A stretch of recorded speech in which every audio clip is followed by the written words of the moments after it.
From across the mountains of central British Columbia to you listening around the world, this, my friends, is Spaced Out Radio. I am your host, Dave Scott, sitting in the captain's chair of SOR headquarters.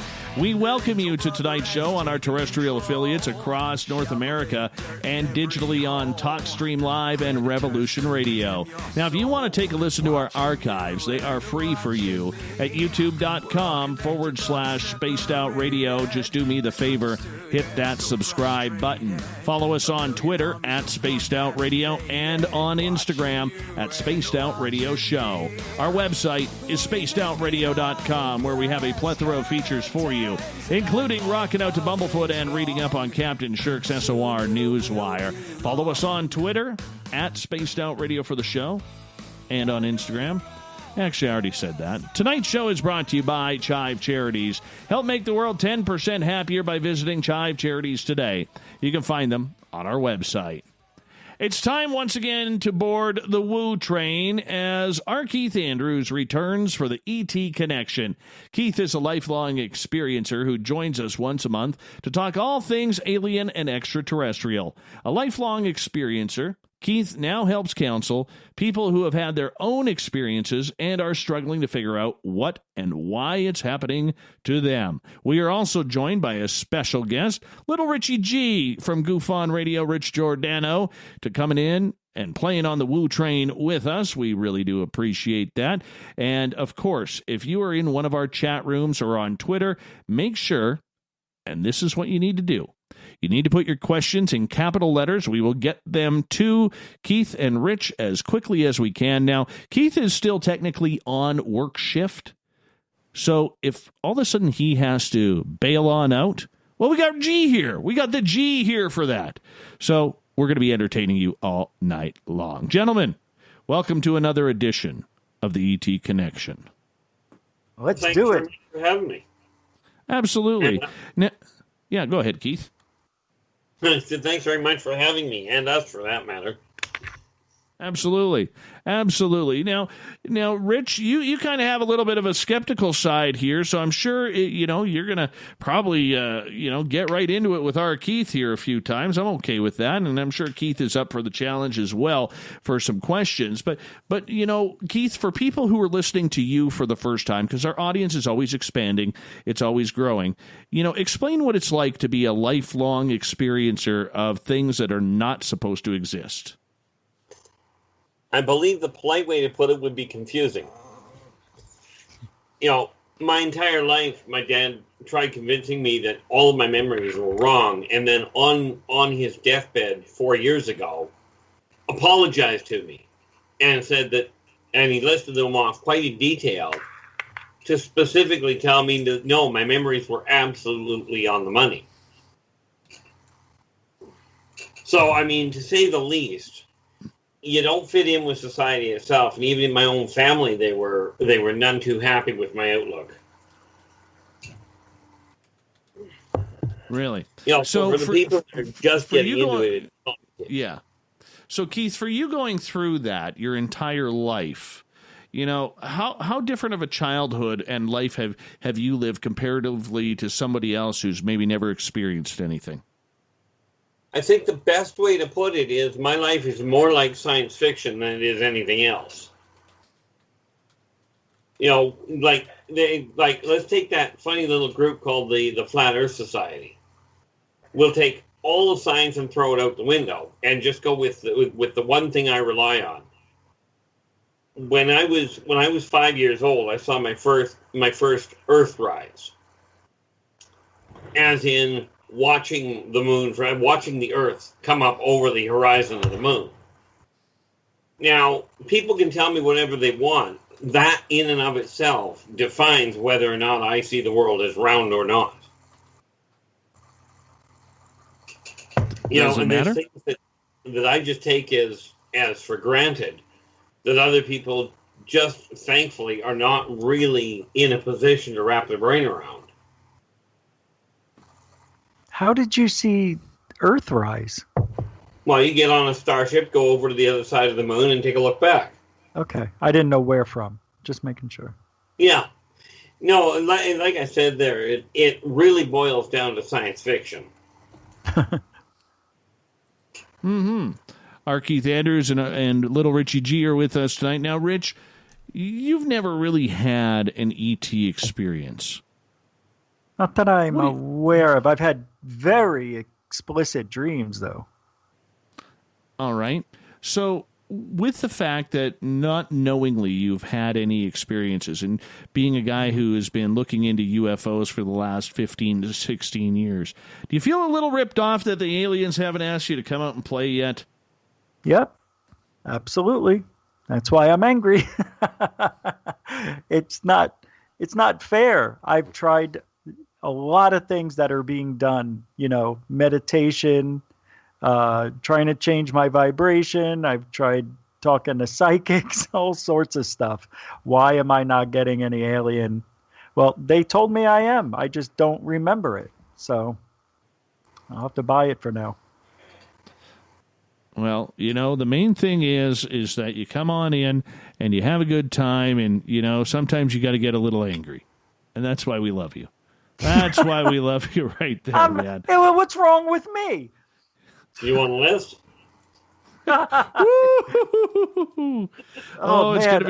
It's gonna be one of those shows. Gonna be one of those shows. Sorry, that was just too easy of a setup. You should see my list on you. Oh my God! I'm joking. I'm joking. All right.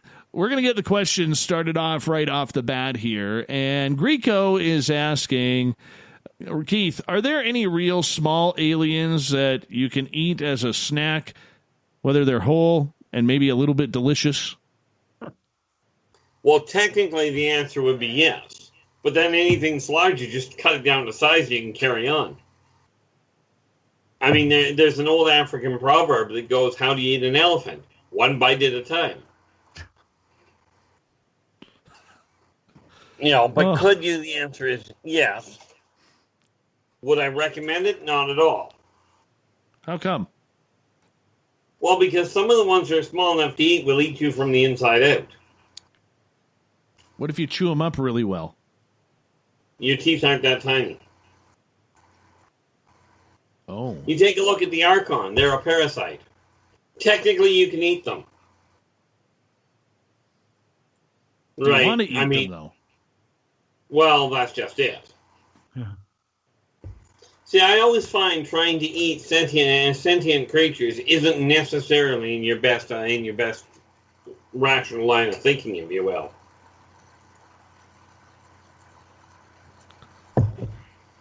Rich, I can feel you burning up with a question here.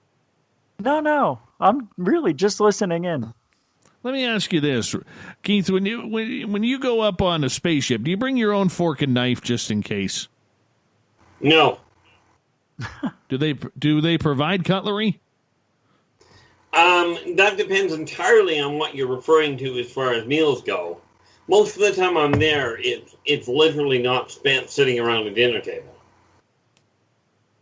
Okay, so what happens when this leads to a very interesting line of question. What happens if you get hungry while you're on craft? Well, that's the good part about it. Getting food is relatively easy. The reason that you don't worry about cutlery is for the most part you're dealing with, because you're up and walking around a lot, most of it is done in the way of finger food. Meaning cutlery is not a requirement. Besides that, especially where I tend to hang around, you don't want people walking around with weaponry. And rest assured, a fork is definitely a weapon. All right. Well, let me ask you this then. Do they have vending machines up there? Do you have to bring change, or do they supply their own currency for that? Oh, and they've got a whole different setup, and it's got absolutely nothing to do with currency per se. Don't forget, because of the way the system is set up, food is part of the system. It is just part of the payoff of actually working. In Terran society, you go out, you work, then you go out and buy food. Right? In the consortium, if you're working, food is free. And if you're not working, the odds are your food. Gotcha. Have you ever had an alien try and chow down on you as a meal? Well, the answer would be yes. And learn one thing very quickly. There are certain things you can do to dissuade them, depending on what they are. But had I not been successful, let's face it, I wouldn't be talking to you right now. At least on this form. What do you think about all this, Richie G? I'd like to see a little bit of evidence, but I know it's impossible. I was going to say, good luck with that. Yeah. It's hard to take a lot of things that, that he's saying. No offense, but I mean, you hear it all the time, I'm sure. It's just, I don't know if you're dreaming this stuff or what, but how come you're able to get this type of information and I am not? I don't understand. I wish I could give you a definitive answer on that one. I know. As far as taking offense to it, I spent decades talking to different shrinks because I was trying to figure out if I was nuts. Okay. Well, I actually, understand. it was funny when we first discovered that problem, because I was working with a shrink at the time, and we were trying to uncover my problem with my short-term memory having collapsed. Right. And all of a sudden, like, I went through a session with him, and he looks at me and he goes, "We have a major problem." I said, "What do you mean we have a major problem? My memory is the one that's shot." And he goes, he says, "Yeah, but the problem is you've been abducted."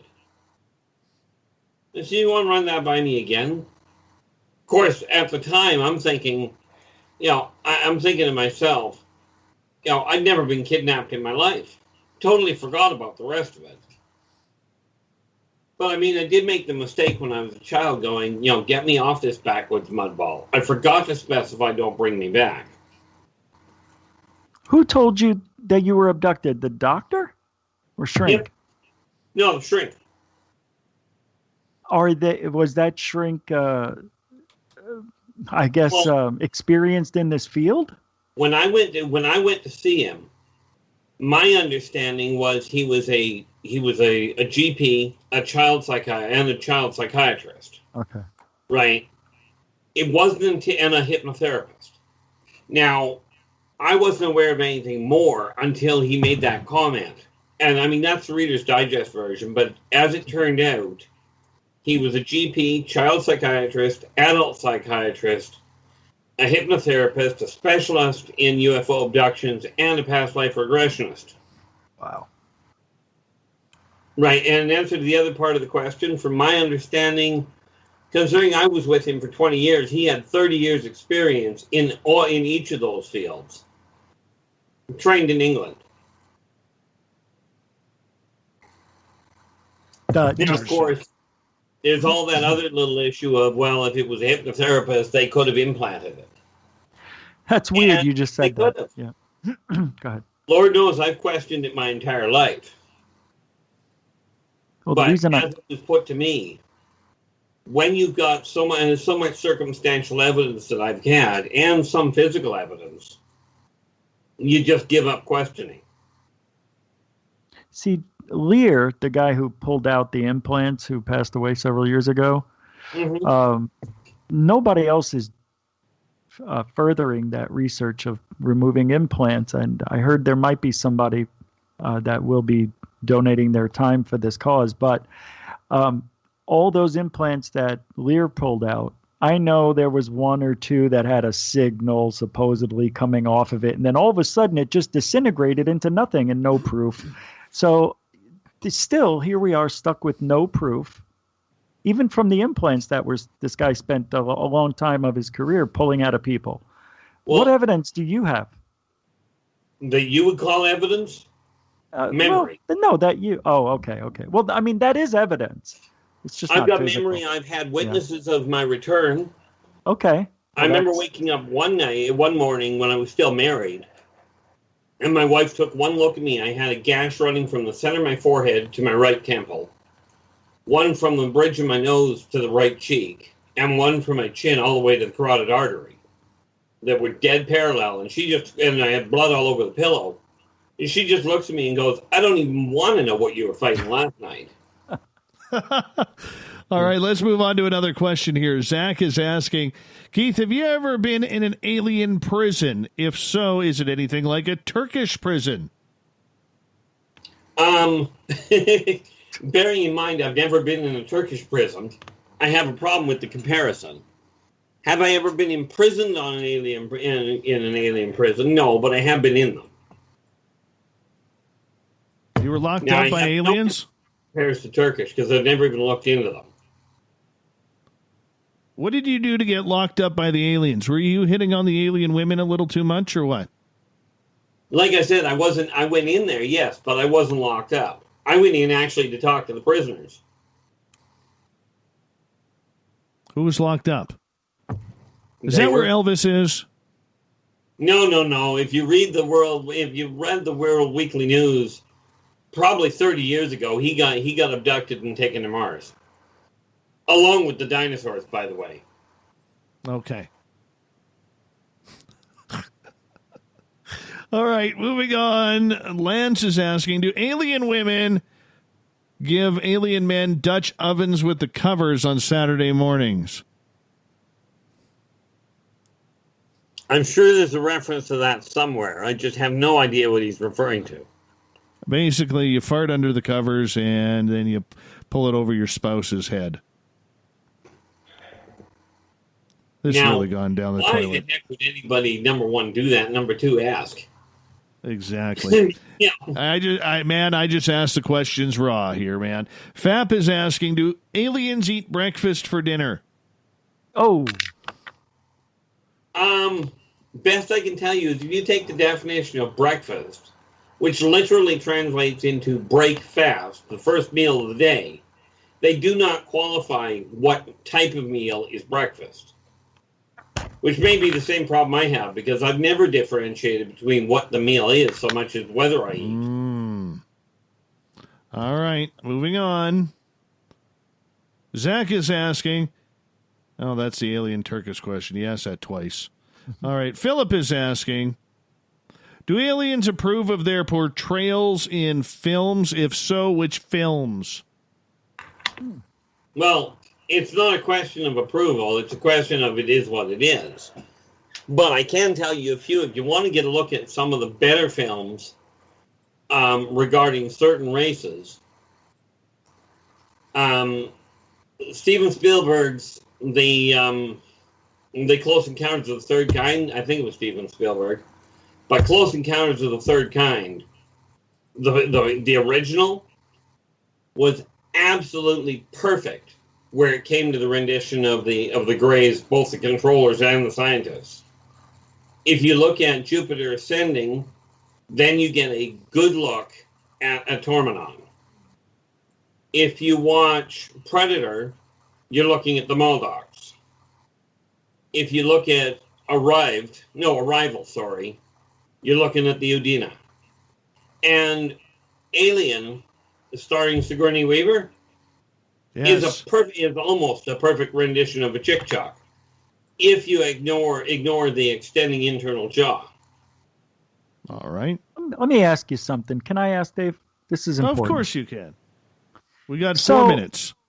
Yeah, we're indigenous to this planet, right? So when aliens come visit us, and apparently if Close Encounters is a really close depiction of what the aliens look like, how is it possible they're able to breathe our air and everything else without wearing any suit? And, because they could die. I don't understand how they could be immune to just coming around breathing here. Are they wearing suits? Let's not forget that their immune response system and their medical, they're not antibiotics, but whatever, the inoculations are far more advanced than what mankind uses.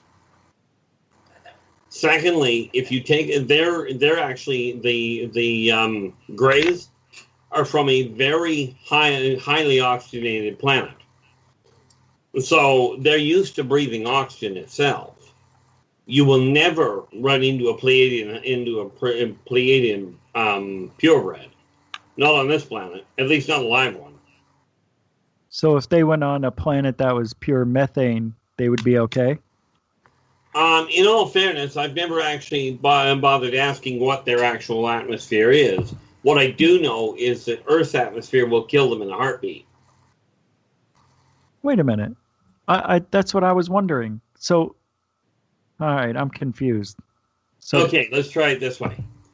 The Greys come from an oxygen-based atmosphere. Oh, the Greys. Okay, I thought you were saying the Greys would die. Okay, No, the Pleiadians would die. Oh, okay, I missed it. Sorry. Okay. Yeah, see, that's what I thought.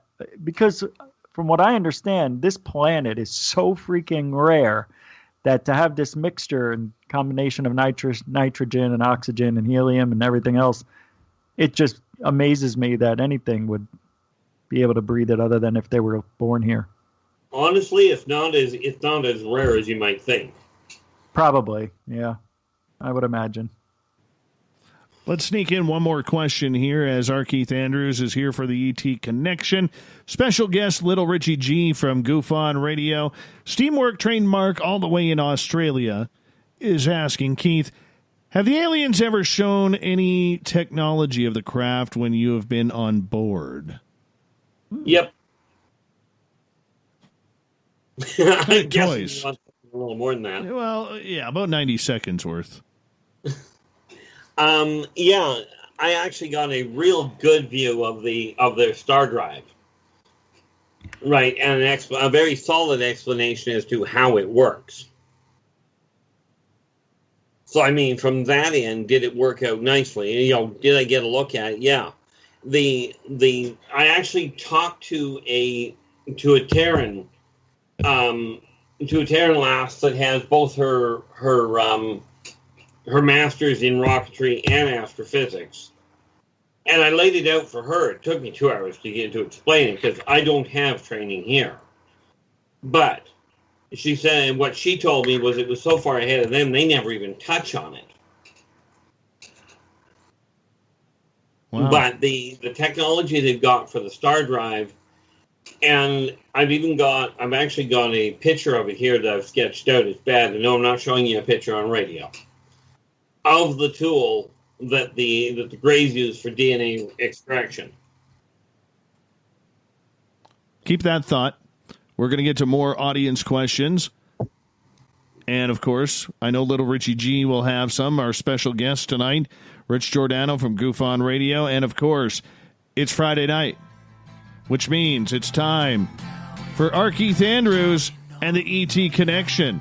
We continue after the break on Spaced Out Radio.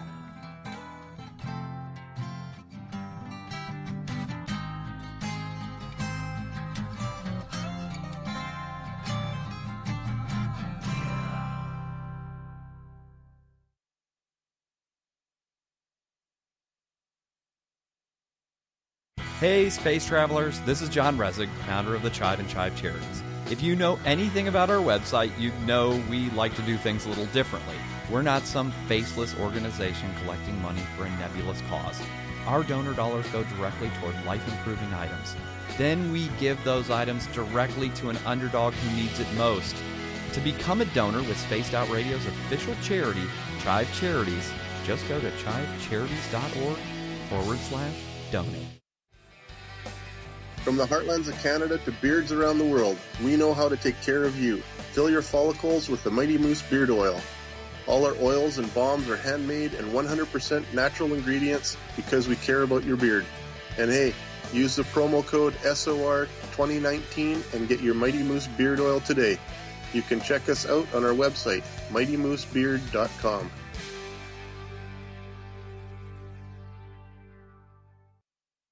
Hello, this is your guitar man, Ron Bumblefoot Thal, and I have to tell you, I love the response I get for Little Brother is Watching from Spaced Out Radio fans. It's amazing how music can inspire and make people think deeper about what's going on in the supernatural world. You can head over to my website, bumblefoot.com, to check out my music, my guitar workshops, my touring, even check out some of the hot sauces that I'm working on. And make sure you keep on listening, because with Spaced Out Radio, you know Little Brother is watching. Hey everybody, the SOR Space Travelers is open. For just $5 a month, you can hang out with Dave and our crew privately in our members-only section. With your signing, you'll receive newsletters on what's going on with Spaced Out Radio. You'll have direct contact with the host during the show in our chat, live streaming videos, and a great forum for your posts and more. Become a space traveler now at spacedoutradio.com.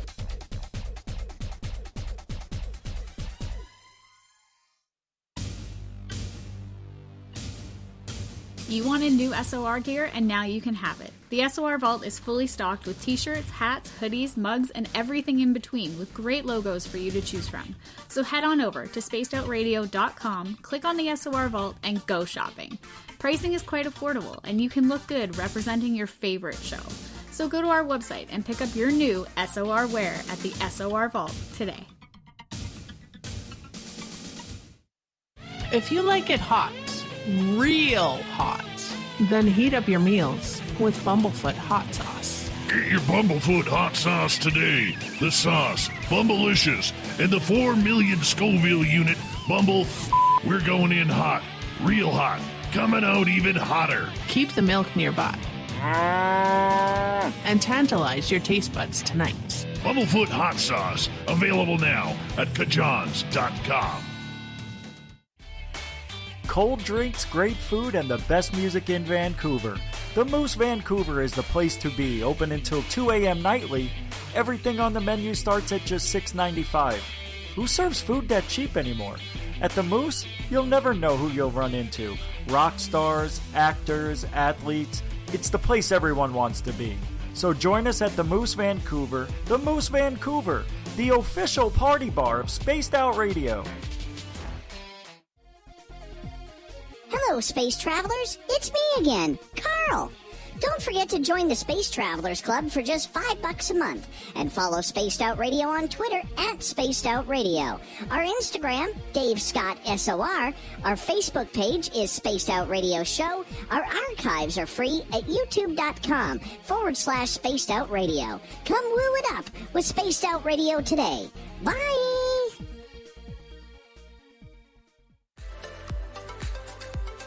Are you looking for great advertising value for your company? Look no further than Spaced Out Radio. We have a multitude of places to get your name out there, including commercial ads during the show, special promotions, and banners on our website. Our audience is proven to support the companies that support our show. We can make your budget work for you. So for more information, please contact us at sales@spacedoutradio.com. At spacedoutradio.com, we are keeping you up to date on all the news with the SOR Newswire. Captain Shirk leads the team that is bringing you the news of the day and exclusive stories on everything paranormal and supernatural. It's free to read, it's updated daily, and it's right there for you. The SOR Newswire is a one-stop shop for the news of the day. Check it out at spacedoutradio.com today. We're taking Sunday nights out of this world on Spaced Out Radio. This is Michael W. Hall, also known as the Paranormal Lawyer. Together, we're going to go on an exciting journey into the unknown. I'm going to bring you some of the best interviews in the paranormal and supernatural to start your new week off on a freaky note. So tune in to Spaced Out Sundays with me, Michael W. Hall, only on spacedoutradio.com.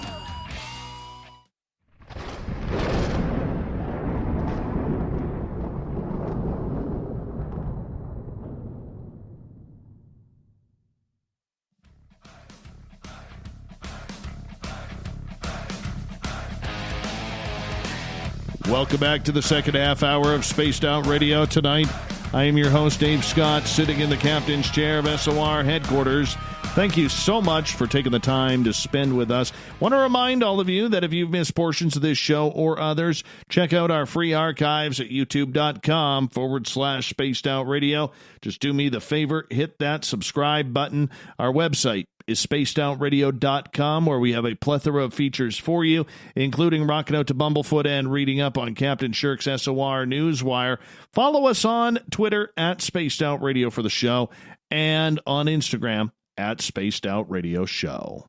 Tonight, we are talking with R. Keith Andrews. It's the ET Connection. We're near the beginning of each month. Keith comes in to talk about everything strange and weird, and we have little Richie G with us from Goof On Radio as well. Gentlemen, welcome back.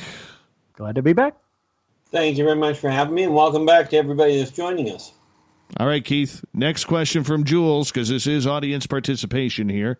And if you want a question for Keith, you got to jump into one of our chat rooms or on Twitter at #SpacedOutRadio. Jules is asking, Keith, how often do you go elsewhere with the others? Usually once or twice a week, depending on what kind of situation I'm dealing with. Wow. Your son, no, Keith, your son has actually been looking for you in your house while you've been gone. Am I correct? Oh, yeah. There was one day about 4 months ago.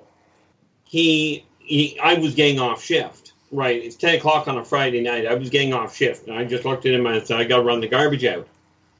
He goes, now bear in mind, he was only a few months back before that, but he was only 14 at the time.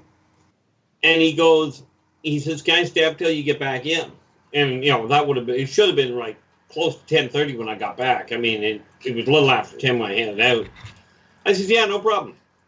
Well, when I came back in, he'd already gone to bed. I didn't think to look at the clock. So I went to bed. Next morning, I got up, I'm sitting in the living room, and he woke up after I did and come flying in, wrapped his arms around me, and he goes, you came back. I says, yeah. He goes, were you taken last night, Dad? He said, he says, I waited up as long as I could, but you didn't come back in, and I got too tired, so went to bed at 2 o'clock. I says, yeah, I told you I've been being taken all my life. He goes, yeah, but Dad, I didn't believe you. So about 3 weeks after that, he looks outside and he looks at the moon and goes, Dad, what's that around the moon? Up on the top of the moon. I said, that's a starship. He goes, you're being taken tonight, aren't you? I says, yeah, it's a good bet. So he's learned to take it in stride. It's like going out for coffee at Keith's house. Sorry. Hey, son, don't worry. I'm just going to go down to Starbucks and grab myself one of them frap double claps, whatever. I don't speak coffee talk, but, that's okay, I don't drink that garbage anyway. All right, next question. Millennium is asking, which aliens, Keith, are humans' greatest allies? Oddly enough, the Suzosians. 7.5 to 8.5 foot reptilians are probably the best allies that we've got. Although the Mobians do run a close second. Of course, the Mobians are essentially human anyway. But the Suzosians they are the ones that really stepped in when we were going to be in serious trouble.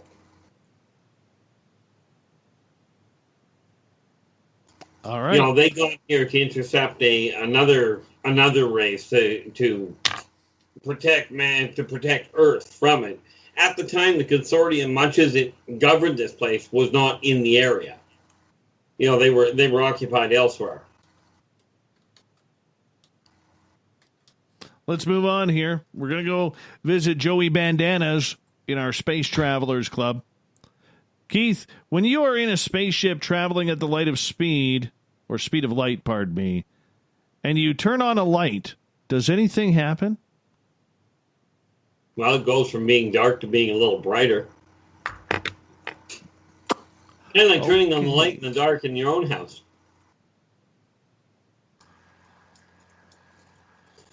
Yeah, I know, that sounds a little twisted, but the reality is when you're inside a starship, things operate as they do in a localized environment. It's not adversely affected by the world outside. Mm-hmm. But I will tell you, watching from the observation deck, going into a wormhole is phenomenal. It's something you never see here. Or seldom, anyway. All right, let's move on to another question. Let's go to Twitter. Greco says, are there any living planet-sized aliens that we could feed flat earthers to, like the pit in Star Wars? Well, that's not very nice, Greco. That's not very nice. No, but it was straightforward.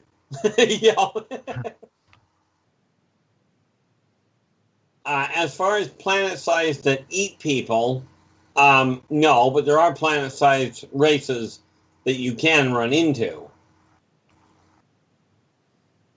Of course, needless to say, except for one specific case, you aren't likely, humans on the whole are not likely to run into them. Primarily because of the fact that, well, we only get to one planet. Well, we get to more, but most humans are stuck on this one. Little Richie G, what do you think? What part? Everything, man. You're sitting there quiet. I can feel you chomping at the bit here. You're chomping. No, I'm just waiting for, a good time to jump in. I'm really just sitting back, just listening. I'll jump in when need be. But I think, I don't, this is hard for me because I don't have any connection. I find things that if I can't do it, then it ain't happening type of deal with the paranormal. And it's not saying it won't happen, because things have happened that I never thought would happen that changed my mind. So, maybe it'll happen to me so I can experience these things. I just want to experience a little bit. Keith's intuitive. Keith, when's little Richie G going to get some aliens? He needs some aliens in his life. The ironic part is he's already seen them. He just doesn't realize it. And I don't mean that you don't remember it. I mean, you literally don't realize it. What, the shadows that I see? That's some of them. Better be all of them. No, but it's a nice place to start. Yeah, it's weird. When you go looking for it, you don't find it. When I'm just sitting around thinking of something else, then it happens. It's weird. And that is usually the way it works. Hate Mind that. you got to remember, most of these races have spent lifetimes, well, what humans call lifetimes, perfecting hiding in plain sight. Yeah. I'm sure of it. Yeah. But sometimes it's not what you see so much as what you don't. Now, I mean, in all fairness, if I were, would that I hadn't had as much run-in with them as I have. But you take a look at it. If you ever watch the stars, if you ever watch the sky, like the skies on a cloudless night. Yeah. And you ever have you ever looked at the star patterns and seen stars wink out in existence? No. Wink out of existence. In other words, all of a sudden they're not there. Yeah, no, never happened. Have you ever seen a cloudless night? In Arizona, yeah, we've got 350 days a year. It's sunny. It's what's that like? It stinks. It's boring. 7 inches of rain a year. That's all we get here. Yeah, I would like to see things. I've seen iridium flare satellites appear and disappear, but then I've seen and recorded what people call fast walkers. Some things that, wow, are they fast? And, looks like satellites, but how can it be going that fast? So, well, that's just it. If you watch a satellite and all of a sudden it pulls a 90-degree turn, right, you can bet it isn't a satellite. Right. I've never seen that yet, though. That's what I'm talking about. Everything's straight lines and dimming and brightening, but nothing spectacular. Something to keep in mind on when you're watching the so-called satellites. Mm-hmm. Normally, satellites run north, south, east, or east-west, and don't ask me which way they start. But if you ever watch one running northwest to southeast, I've seen them every single direction possible. Okay, that's the thing you look at. The ones that are running north to south or east to west and vice versa, those are usually satellites, unless they're backing up on themselves. Right. The ones that run at the off points aren't satellites in most cases. But don't satellites go in all directions? No. Okay, because really, I thought I looked that up and that I saw them going in all directions now. Because I used to think the same thing, north, south, east, and west. That's it. But I think they go everywhere now. There's a lot of debris up there, but true, yeah. You know, I think at last count there was something like 3,500 major chunks of it. Oh no! Major chunks? Like what do you consider? Like size of a car? Probably. Okay, because there's thousands of stuff floating around, like 100,000 items, screws, screwdrivers, blankets. Yeah, but things like that usually end up being dumped into the atmosphere and burning up. One person. Yeah. One person went out with a tan. All right, we're getting behind on questions here. Shanna's asking, Keith, do you feel more people are abductees but just don't remember without assistance? In a lot of cases, there are a lot that are. There are a lot that really don't know it, and that way they can be identified by some of their, shall we say, inexplicable fears and phobias. Like one question that I got asked years ago is, do I ever feel like I'm getting followed? And I went, yeah, all the time. So the question I was asked is, where do you look for the person following you? Most people will look directly behind them. Right? But my answer was I look up to the horizon, up on the rooftops up to the horizon. And I said, but that's normal. Apparently, only about 1% of people actually look that direction when they feel like they're being followed. All right. Yeah. Mystic is asking, Keith, do you know any species out there that has quantifiable teleportation? Well, more to the point, I knew. Okay, and we've actually, there's actually skeletons of them on Earth. You've probably seen pictures of a dual hemispheric skull, where it looks like there's a split skull, almost looks heart-shaped from the top, where both sides of the skull are overdeveloped. And I'm probably describing that really poorly.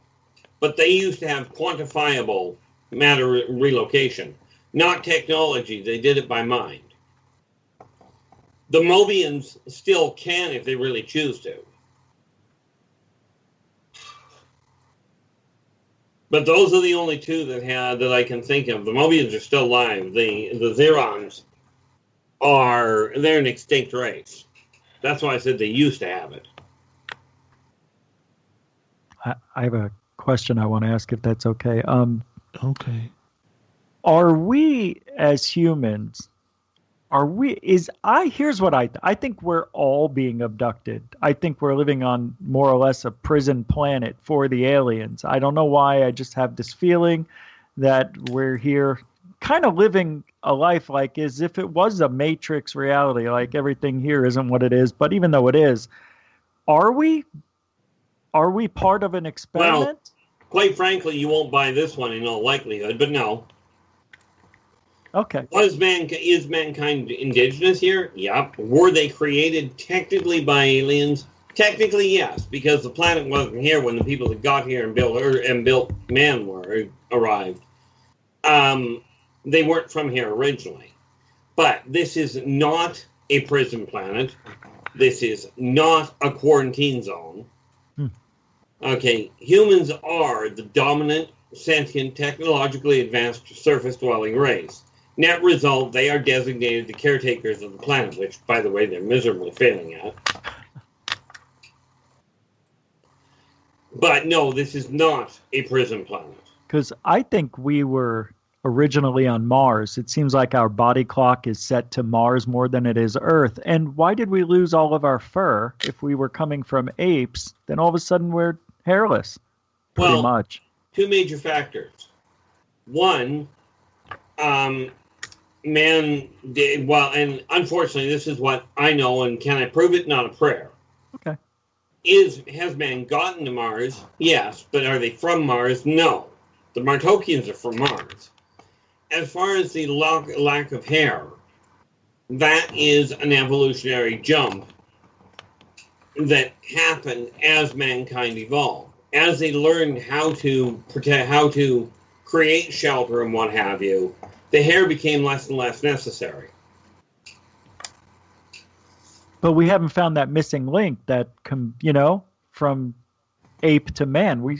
Or did they find it? Because the reality behind that is the odds of them finding an evolutionary, a missing link per se, are not good. You see, apes were used as a template, but they were they were artificially accelerated. This is why you end up with the jumps. But something you may not be aware of is either last year or the year before I found out about it. There is a what are they called? I think they're called a tribe. There might be another name for it, but of apes in Africa that have. And there was one tribe that was found that it has now evolved to the point where they are walking upright like humans. There is another family of them that have been found that are literally now making tools. So does evolution happen? Oh yeah. Thing is, as the intellect evolves, the physical nature of protection depletes itself. But is it evolution from creation? Are we talking about... I want to know if we are evolutionary from apes, and because it sounds like you're saying that they interjected and altered us. So did they create the apes too? Different race created the apes. Okay. All right, let's move on here. Carl is asking, Keith, do any aliens have a tour agency where I can book a holiday to some exotic planet? Not that I'm aware of, but there's a whole pile that have menus. That's not necessarily a good place to go, by the way. What, menus? See, yeah, to go and participate in one of their menus. Oh, no. No, the reality is they are not permitted to shall we say, interfere that much. They are permitted as far as the issue of tracking and what have you go, to check the migratory patterns of humans, to check the evolutionary patterns. But they are not, on the whole, supposed to be picking people up and taking them around the universe. See, you got to remember, the biggest thing that the off-worlders are concerned with where it comes to humans is humans' almost insatiable curiosity and their total disregard for protocol.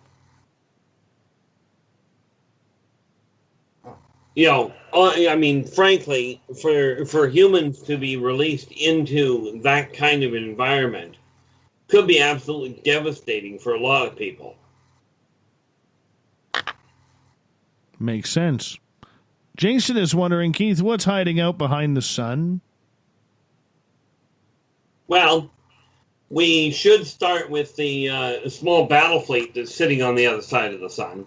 Actually, in all fairness, it's been sitting inside the sun's corona for, that I'm aware of about 20 years now. And yes, Terran scientists know about it. They were ticked when I told them where it was, because I wasn't supposed to know about it, apparently. All right. But there is a battle fleet sitting there right now. They are not geared up to attack Earth. If they were going to attack Earth, the fight would be over before mankind ever even knew it was started. Okay. They are sitting there because of something else that's inbound that they don't want getting to this hub. Interesting. So this leads to Julie's question. Is the sun a Stargate? Where are the on and off ramps for Earth? No. But the sun is a great place to get one heck of a screwball jump. You jump inside the sun's gravity well, and you can end up just about anywhere, but you'll probably blow your engine. So they tend not to do that much. Blow your engine. Does not have enough oil or what? Little 5W30 there? Or? No, it's a question of the gravitational stresses. So you got to remember, these guys, what they do is they do have the technology to run through wormholes. They don't travel through black holes because that's just fail. But they do use wormholes. And outside the Kuiper belt, there is a jump point. Right. All right, Sorry, go ahead, Keith. Finish up. They don't jump from inside the galaxy. Or inside the solar system, rather. All right, next question comes from Nick. Does one group tell you the opposite things than another group, or use you to look into other groups? Are you a spy for the aliens, Keith? Spy would be definitely the wrong word for it. As far as the first part of it, as far as does one group tell me one thing and another group tell me another, all the time. This is why I end up helping them understand each other. It's kind of like looking at two sides of an argument and going, where's the middle point? Do I work with them to help them understand the way humans are thinking and why? Absolutely. But if you're worried about whether or not I'm passing on Terran secrets, frankly, I don't have any. You know, the government doesn't let me in on their stuff very much. Okay, 40 seconds left before we go to break at the top of the hour. Our Keith Andrews, Little Richie G, here for the ET Connection. And Nuck is asking, Keith, is the Earth hollow? Yes, technically. It's not like we're sitting on a hollow sphere, but it is riddled with catacombs. Interesting. Well, on that note, I'm going to get you guys to hold on because we are going to go to break here at the top of the hour. Yes, my clock is officially right. We got the ET Connection going on with our Keith Andrews, special guest Rich Giordano tonight.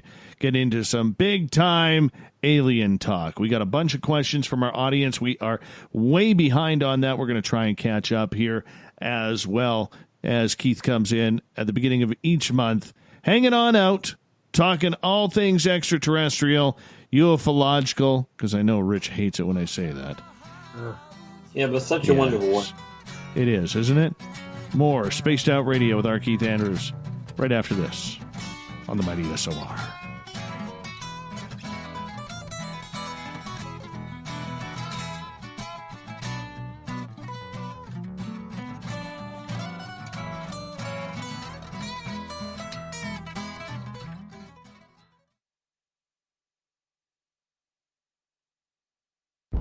Are you intrigued by Paranormal Talk Radio? You'll love the new Paranormal Radio app from TalkStream Live. You'll find a great selection of talk shows covering UFOs, ghosts, strange phenomena, and much more. Download the Paranormal Radio app now and start listening to the very best in paranormal talk entertainment, including the network you're listening to right now, the Paranormal Radio app, free in Google Play and the iOS App Store.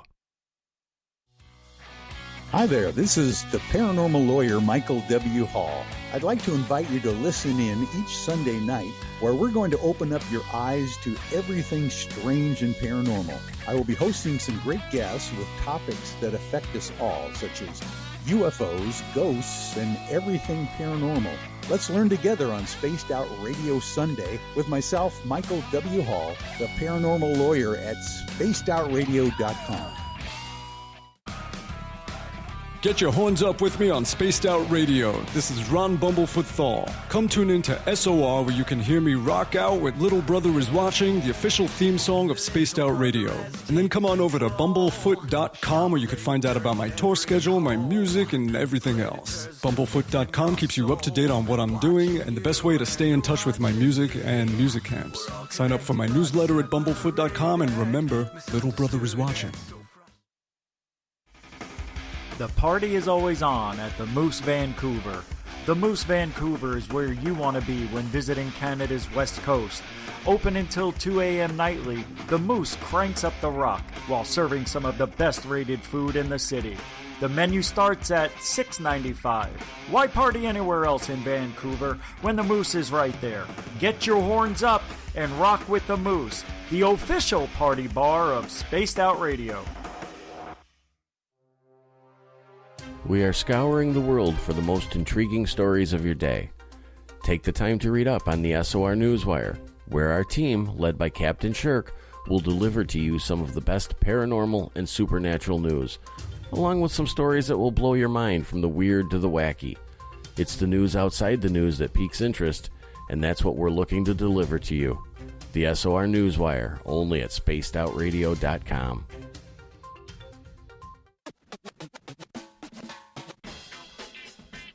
The SOR Vault is open for business, and do we have some cool swag for you to pick up? All you have to do is head over to our website and click on the SOR Vault. You have a variety of cool logos to choose from, and put them on anything you want. T-shirts, hoodies, hats, coffee mugs, you name it, we can get it to you. So do your shopping by supporting the store you love. Get your Spaced Out Radio swag at the SOR Vault today.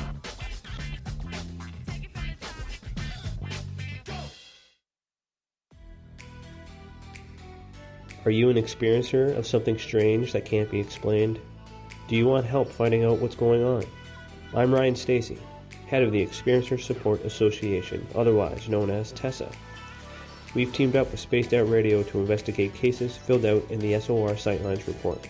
We are independent and there's no cost to what we do. All we need is your experience. Let's find out what's happening together on the SOR Sightlines report. Hi, this is Amber Beckrud, and I want to invite you to subscribe to our YouTube channel where we store all of the SOR show archives for free. And as an added bonus, every 2 weeks I'm posting brand new content on Cryptid Tales, where I will get into some of the spookier legends and folklore from around the world and tell the stories that go with them. Find us at youtube.com/spacedoutradio and check out Cryptid Tales today. Drop a comment and let me know what you want to hear. See you there. For the price of 1 cup of coffee a month, you can become an SOR Space Traveler.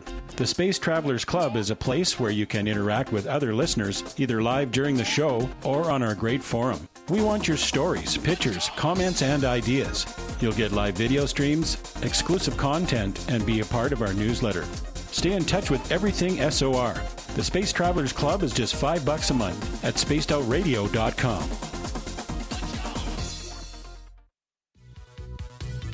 Hello, Space Travelers. It's me again, Carl. Don't forget to join the Space Travelers Club for just $5 a month and follow Spaced Out Radio on Twitter at Spaced Out Radio. Our Instagram, Dave Scott SOR. Our Facebook page is Spaced Out Radio Show. Our archives are free at youtube.com/Spaced Out Radio. Come woo it up with Spaced Out Radio today. Bye!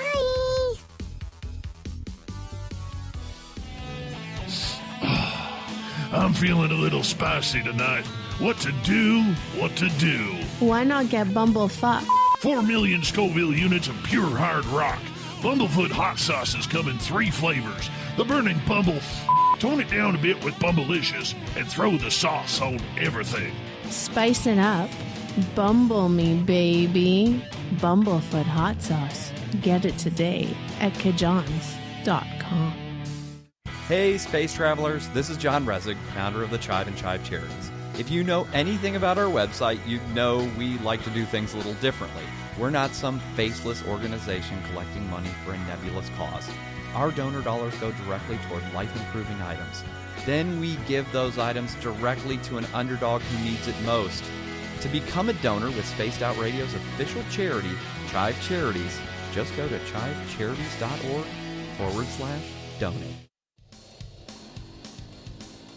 We all know on Spaced Out Radio we love a good beard and mustache, so why not take care of your facial hair with Mighty Moose Beard Oil? Made in Canada, we're taking care of beards and stashes around the world. We use 100% natural ingredients with our oils and balms to make your whiskers feel silky smooth. Use promo code SOR2019 at MightyMooseBeard.com today.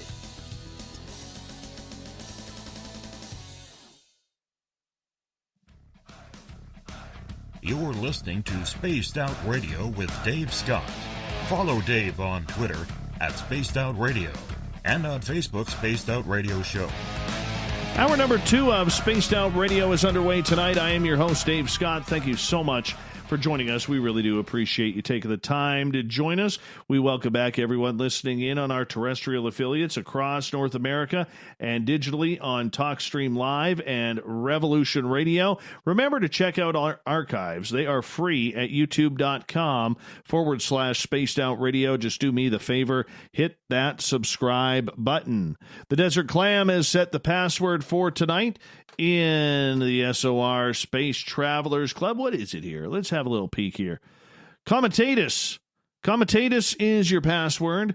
Use it wisely, Space Travelers, as the Clam sets the password each and every night right here on Spaced Out Radio. Our website is spacedoutradio.com, where we have a plethora of features for you, including rocking out to Bumblefoot and reading up on Captain Shirk's SOR Newswire. On Instagram, follow us at Spaced Out Radio Show, and on Twitter, we are at Spaced Out Radio. Tonight, it's our Keith Andrews and the ET Connection. Keith comes in once a month to break down everything extraterrestrial and all the weird stuff that goes along with it. Tonight, we are also joined by our special guest, Little Richie G from Goof On Radio. Thank you, gentlemen, for coming on in. We really do appreciate it. Great to be Thanks for back. having me. Oh, yeah. Keith, we got to burn through some of these questions because I am way behind here, okay?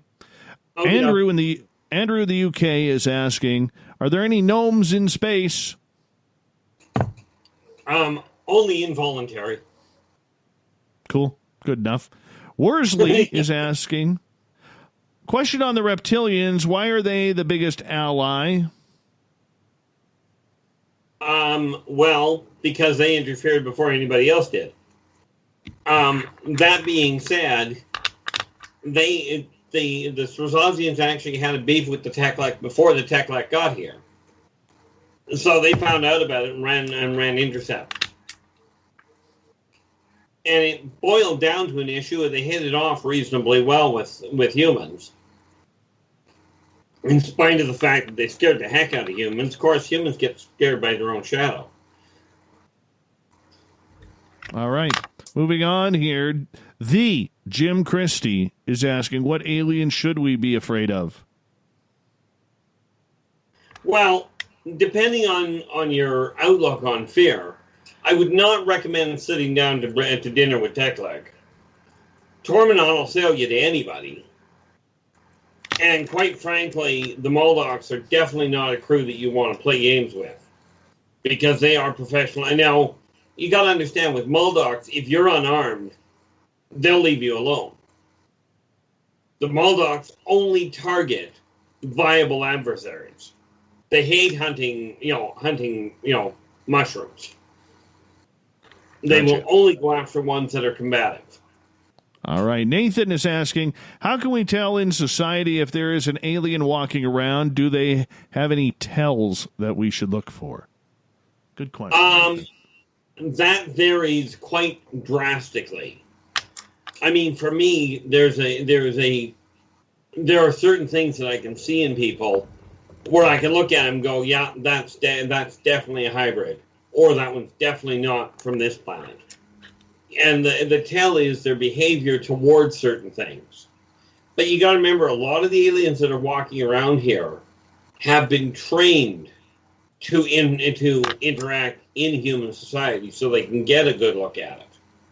So it's not like they walk around with a great big banner on their forehead. All right. Joe is asking, Keith, what kind of aliens take Dave?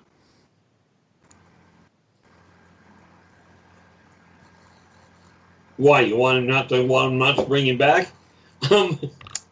Well, I don't know where he's going with this. I don't know. What's that, Keith?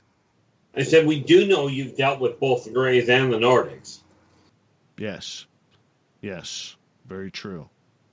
Very true. Okay, let's flip the question. What kind of aliens are taking Joe? Now that I need a little more to go on.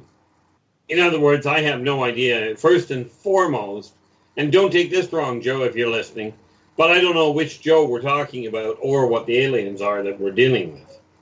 Oh, he's got aliens, man. He's got aliens. All right. And let's move on here. Sharon is asking, if you are aware you see, if you are not, you see nothing. Had a friend ask me why I can see things and get photos, and they see nothing even when they were with me. Why is that? Well, because people have this brilliant idea that seeing is believing. The odd reality of it is that believing is seeing. And that's not just a case of wishful thinking. But if you do not believe that you're going to see them, frankly, it's easy to cloud your mind so you don't. And that's usually done by the person trying to watch, as in a self-protection method on their own. Right. All right, let's move on here. Zach is asking, Keith, have you ever been on a spacecraft during a human abduction or been a part of one? Aside from being the victim itself, the answer is yes. On both counts. What's that like? Well, you don't interfere with it, I'll tell you that. They've got their own protocols.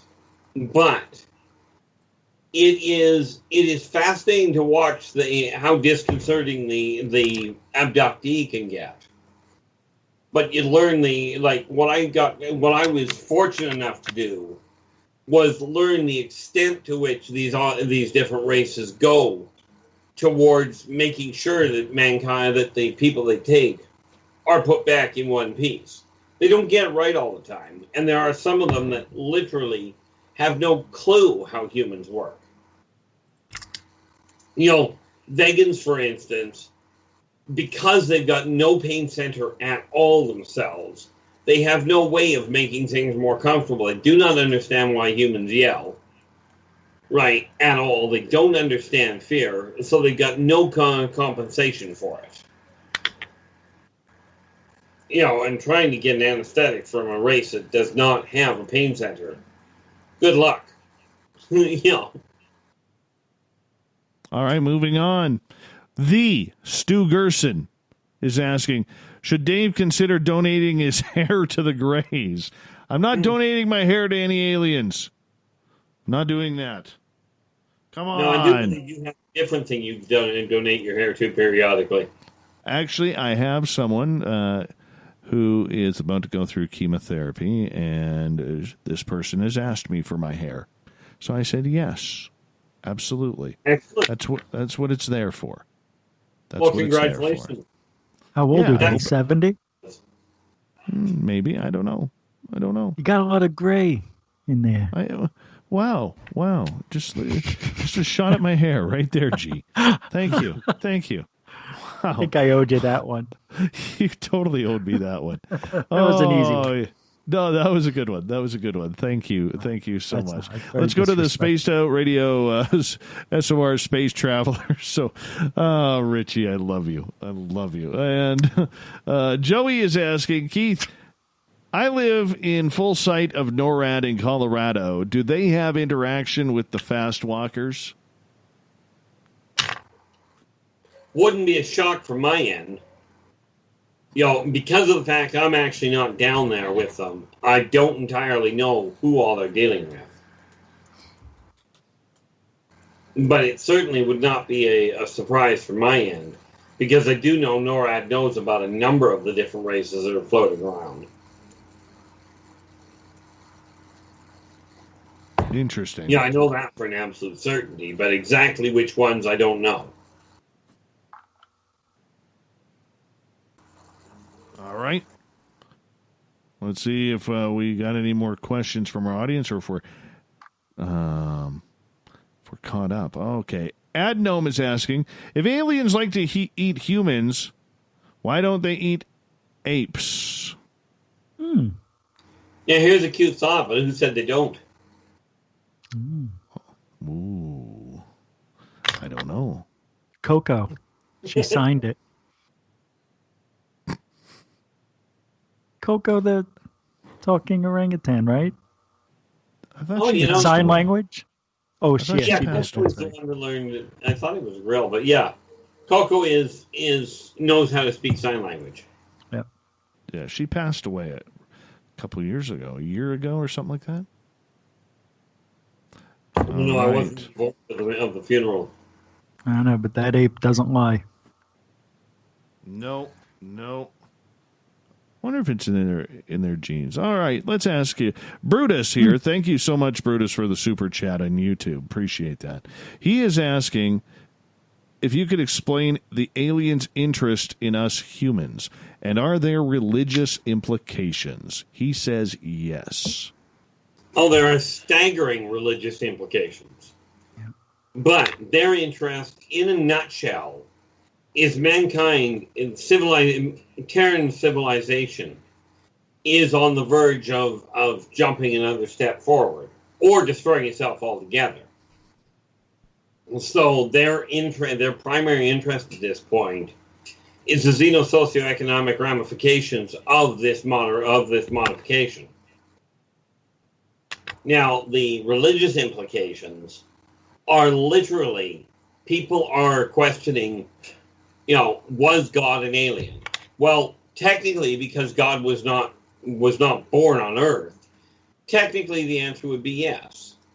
But from a overall rendition, regardless of what you call God by, and do your own research, it tells you, if we go to the King James Version, it tells you right there, God is known it has many children on many worlds. Right. So people that are trying to pin down, is God an alien? Well, by clinical definition, he wasn't born on Earth. So that makes him alien. It's kind of like, regardless of where you are on Earth, wherever you're born, you're native. But the ramifications are absolutely mind-boggling. And we could get really badly sidetracked on that topic. All right, moving on here. Evasius is asking, what's inbound that the fleet behind the sun is watching out for? Well, that's the easy part. That is a mechanoid race. And they are, when we talk about clear-cutting a planet, what these people do is they will take every stitch of mineral, of every commodity that's available on the planet. They will wipe it out. They will take the minerals, they will take the water, they will take the indigenous life forms. Okay, and that's where the big problems come in.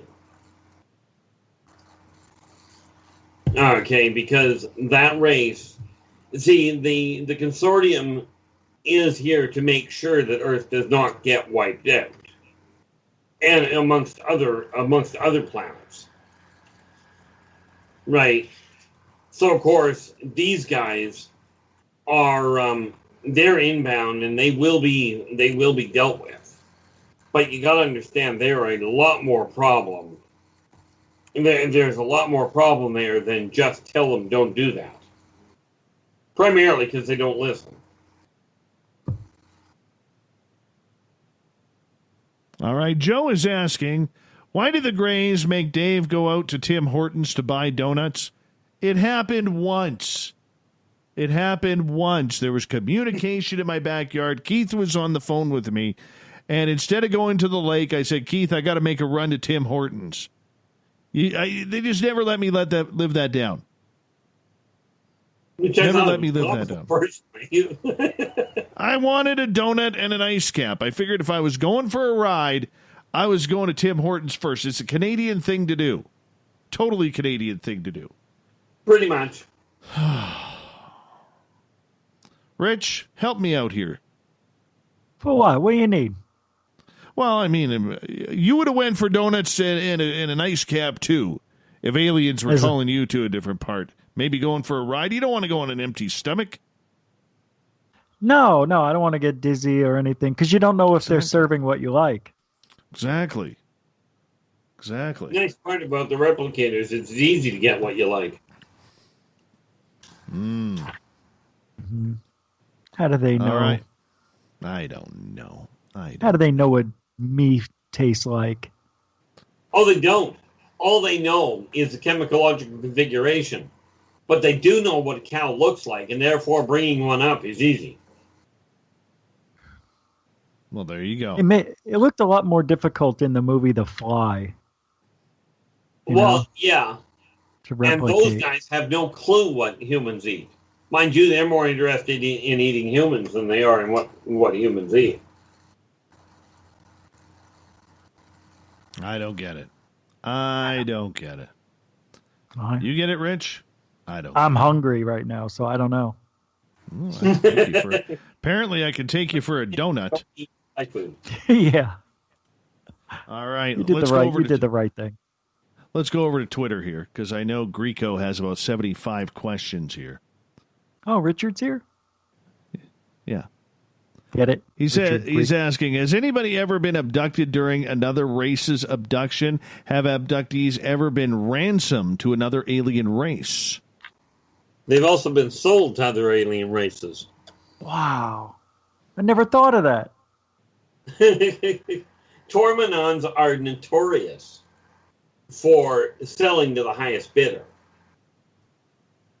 And do what with us? Well, that depends entirely on what the bidder is buying you for. Slave trading, entertainment, snack food, Oh. I don't like this. See, this is why disclosure can't happen. Oh, Rich, if you get abducted into the slave trade, you're going to be an absolute, love machine for the alien women. No, they're going to eat me. I'm tasty. True, but at least you go with a bang, right? Oh, all right. See, I didn't think of that. Always a positive, my friend.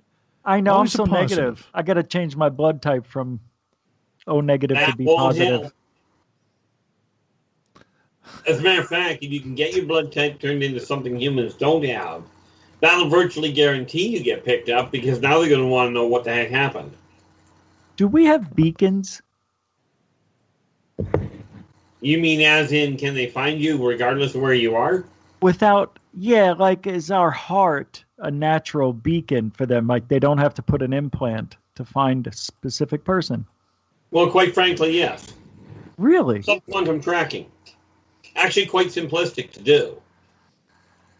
Wait. From birth, I'm not talking about putting an implant. I'm saying... No, I'm referring to that. I realize what you're asking. Okay. See, every human, their heart gives off a different subquantum para-optical emanation that can be tracked. It is a fingerprint of energy. That's what I was asking. Yeah, you got it. Man, you see, he is smart. I know. I could have asked that to other people, and they'd be like, "Wow, I don't know. What do you mean?" He knew. I had no idea what you were asking. You're so stupid. I mean that. No, I don't. I'm joking. Thank you. Joking. I appreciate it. Gorilla, Let me tell you something, brother. Let me tell you something. So is this where we sit here and go fight? Pretty much. Yeah, all right. Yeah, all right. I just noticed that my studio door just opened, and my dog, Doug, has decided to walk in. Hey, Doug. How you doing? Well, if he walks in on two legs bringing a cup of coffee, say thank you. Well, if he comes in on two legs and carrying a cup of coffee, I know that ain't Doug. That's something impersonating Doug. Anyways, Jules is asking, do aliens have pets, Keith? Yep. How was that for a short answer? What the kind of Udina pets? actually left their pets behind, and we have a bit of a problem with them on Earth right now. Also known as octopi and squid. Then you've got the chupacabra, which the Teclex left behind. Do you know by chance what would be the largest living creature in the galaxy or universe or whatever? Like, it doesn't have to travel from place. It could be on a planet, because there's planets that are ridiculously huge. So I would imagine those creatures would be huge. Do you know anything about sizes of other animals? I'm just looking for a name here. Just make sure. No, that's wrong. Oh, there we are. Okay, the largest one, and I mean, they vary in size, but the largest independent race that I know of is also known as the Kaboran. Okay, they are primary solitary, but they do periodically reconnect with each other. From mankind's standpoint, that will be a problem, because the Kaboran, the other name for it, is a planet. You're standing on one. Oh, so they're alive. Yes, they are. Thank you. Oh my gosh, I've been saying that forever, that the Earth is alive, I think. But I mean, I could be a stretch. But that is amazing. No, you're absolutely correct. It is alive. Oh, okay. It is. Essentially, a Kaboran boils down to what humans would call a colony. It's not really. Okay. Okay. What a Kaboran is the planet. Everything that grows on it is kind of like a dog has fur on it. Yeah. And then ends up periodically getting ticks. That's crazy. Like, the human body is its own ecosystem too. Exactly. Yeah. Oh, that's a trip. That's awesome, actually. I know, right? Can you? The sad part is scientists figured out years ago that negative energy will kill a plant. Like what we're doing now, yeah. And the problem with that is mankind did not pay attention to it, and the amount of negativity that's out there today is causing problems for Earth. Net result, Earth is retaliating. Do you really think that, I mean, you could take every person and stack them all side by side in the state of Texas. We're not really, I mean, we're covering the planet, but we're not really, are we really making this kind of damage? You really think so? Oh, I know for an absolute fact they are. Really? I call it absolute fact. But that being said, I'm not referring to the pollution that mankind is creating. That's certainly not helping. No, I know. I'm referring to the negative energy of so many people fighting with each other. Yeah. No, I know. For like the last 3 months. Yeah, it's been awful. Well, I mean, you gotta, we can get really sidetracked there, which is a bad idea. Yeah. No politics. Considering we have like 25 seconds left, we're going to quickly shove this question in from FAP. Keith, which kind of aliens probe the most gently? Oh. Definitely the Greys. Oh. Isn't that nice? That's gentle. See, if it was a Canadian Grey, he would say sorry at the end. All right, on that note, we're going to go to break here at the bottom of the hour. Our Keith Andrews and the ET Connection continues right after this. More questions from you, the audience. Special guest, Rich Giordano. Little Richie G from Goof On is here as well. We're all having a great time. I hope you are, too. Enjoying the woo on Spaced Out Radio.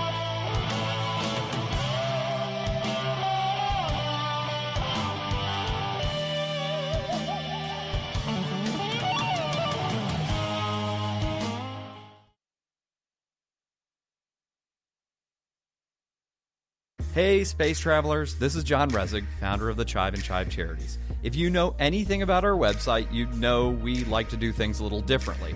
We're not some faceless organization collecting money for a nebulous cause. Our donor dollars go directly toward life-improving items. Then we give those items directly to an underdog who needs it most. To become a donor with Spaced Out Radio's official charity, Chive Charities, just go to chivecharities.org/donate. Hello, this is your guitar man, Ron Bumblefoot Thal, and I have to tell you, I love the response I get for Little Brother is Watching from Spaced Out Radio fans. It's amazing how music can inspire and make people think deeper about what's going on in the supernatural world. You can head over to my website, bumblefoot.com, to check out my music, my guitar workshops, my touring, even check out some of the hot sauces that I'm working on. And make sure you keep on listening, because with Spaced Out Radio, you know Little Brother is watching. we're adding to the entertainment online for Spaced Out Radio. I'm Amber Beckrud, and I want to invite you to subscribe to our YouTube channel and check out Cryptid Tales, where I will take you on a journey into some of the strangest legends and lore from around the world, relaying the stories to you of the strange creatures and experiences that people have had throughout time. You can find Cryptid Tales at youtube.com/Spaced Out Radio. And while you're there, don't forget to check out our free archives and leave a comment. See you there. Are you looking for great advertising value for your company? Look no further than Spaced Out Radio. We have a multitude of places to get your name out there, including commercial ads during the show, special promotions, and banners on our website. Our audience is proven to support the companies that support our show. We can make your budget work for you. So for more information, please contact us at sales@spacedoutradio.com. From the heartlands of Canada to beards around the world, we know how to take care of you. Fill your follicles with the Mighty Moose Beard Oil. All our oils and balms are handmade and 100% natural ingredients because we care about your beard. And hey, use the promo code SOR2019 and get your Mighty Moose Beard Oil today. You can check us out on our website, mightymoosebeard.com.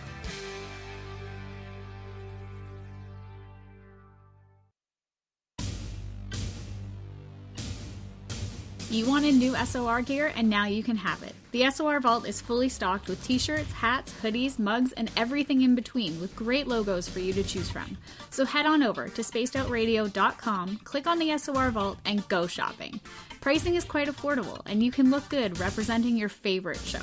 So go to our website and pick up your new SOR wear at the SOR Vault today.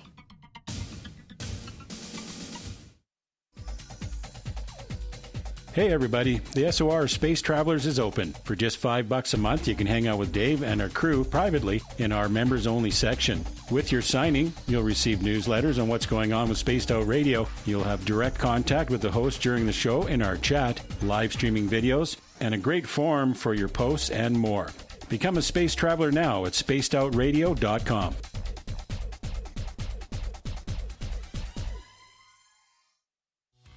We're taking Sunday nights out of this world on Spaced Out Radio. This is Michael W. Hall, also known as the Paranormal Lawyer. Together, we're going to go on an exciting journey into the unknown. I'm going to bring you some of the best interviews in the paranormal and supernatural to start your new week off on a freaky note. So tune in to Spaced Out Sundays with me, Michael W. Hall, only on spacedoutradio.com. At spacedoutradio.com, we are keeping you up to date on all the news with the SOR Newswire. Captain Shirk leads the team that is bringing you the news of the day and exclusive stories on everything paranormal and supernatural. It's free to read, it's updated daily, and it's right there for you. The SOR Newswire is a one-stop shop for the news of the day. Check it out at spacedoutradio.com today. Cold drinks, great food, and the best music in Vancouver. The Moose Vancouver is the place to be, open until 2 a.m. nightly. Everything on the menu starts at just $6.95. Who serves food that cheap anymore? At the Moose, you'll never know who you'll run into. Rock stars, actors, athletes. It's the place everyone wants to be. So join us at the Moose Vancouver, the official party bar of Spaced Out Radio. Hello, Space Travelers. It's me again, Carl. Don't forget to join the Space Travelers Club for just $5 a month and follow Spaced Out Radio on Twitter at Spaced Out Radio. Our Instagram, Dave Scott SOR. Our Facebook page is Spaced Out Radio Show. Our archives are free at youtube.com/Spaced Out Radio. Come woo it up with Spaced Out Radio today. Bye!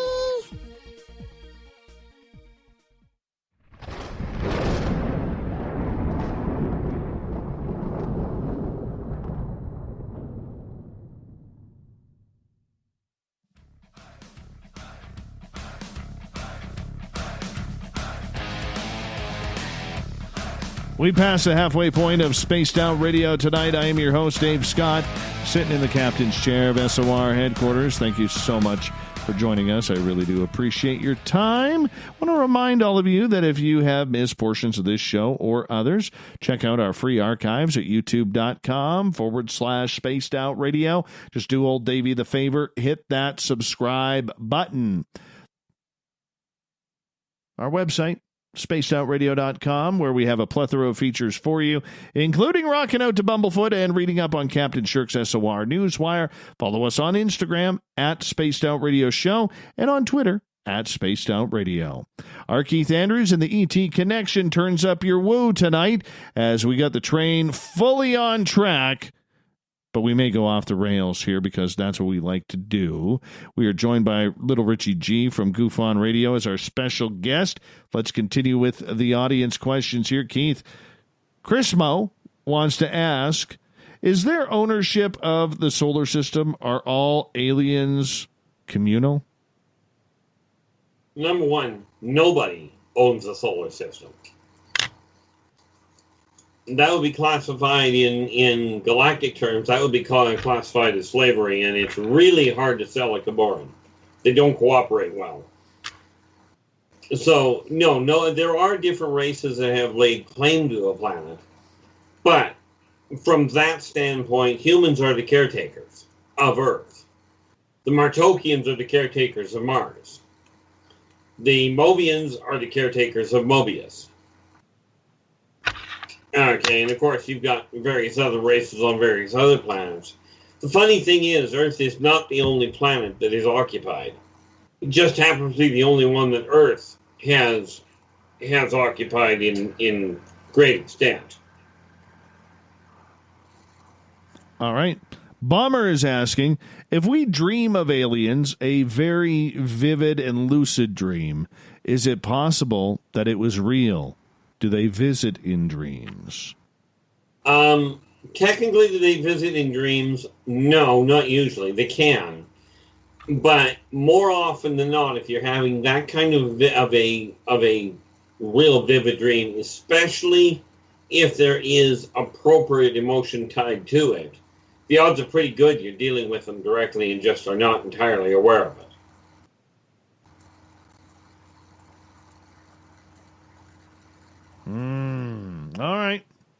All right, we can accept that. Goddess Michelle, who is a nurse, and let's give her a clap for being a nurse during these tough times right now through COVID. Thank you, Michelle. And she is asking, are merfolk aliens? No, they're ancient race. The merfolk, well, depending on which ones, but there's a number of different types, but they are ancient races. They were here before mankind got here. Like when you take a look at what most people call seafaries, they were terrestrial. They were surface dwellers and moved into the water when they had to. And then evolved down that line. And I mean, the reality is that when you take a look at, like, sirens are a member of the merfolk, of what humans call merfolk.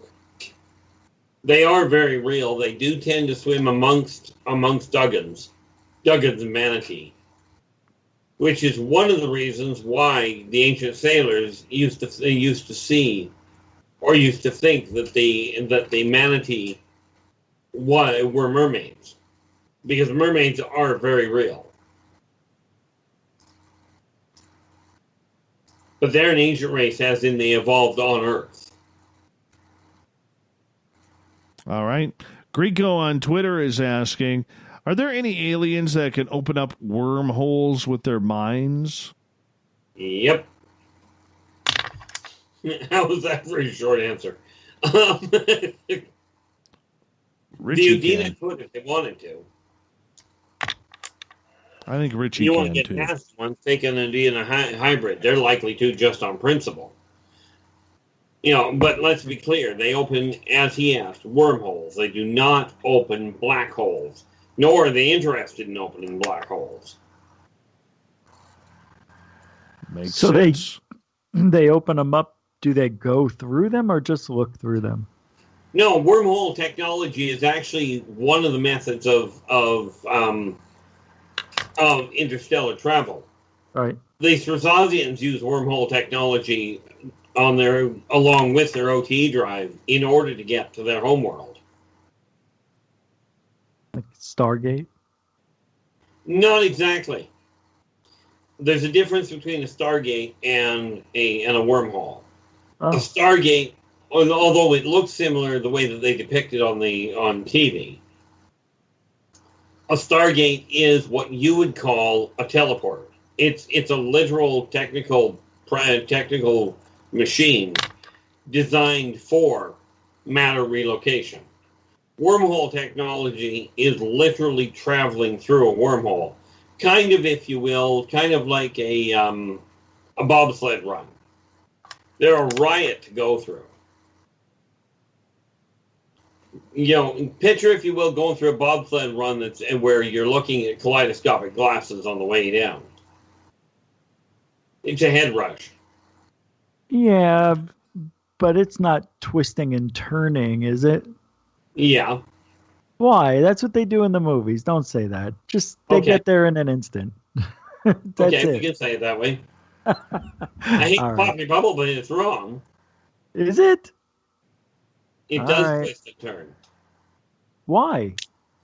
Because, contrary to popular belief, a straight flight from Earth to anywhere, from any one location to another, you can virtually guarantee is going to take you right through the heart of a star.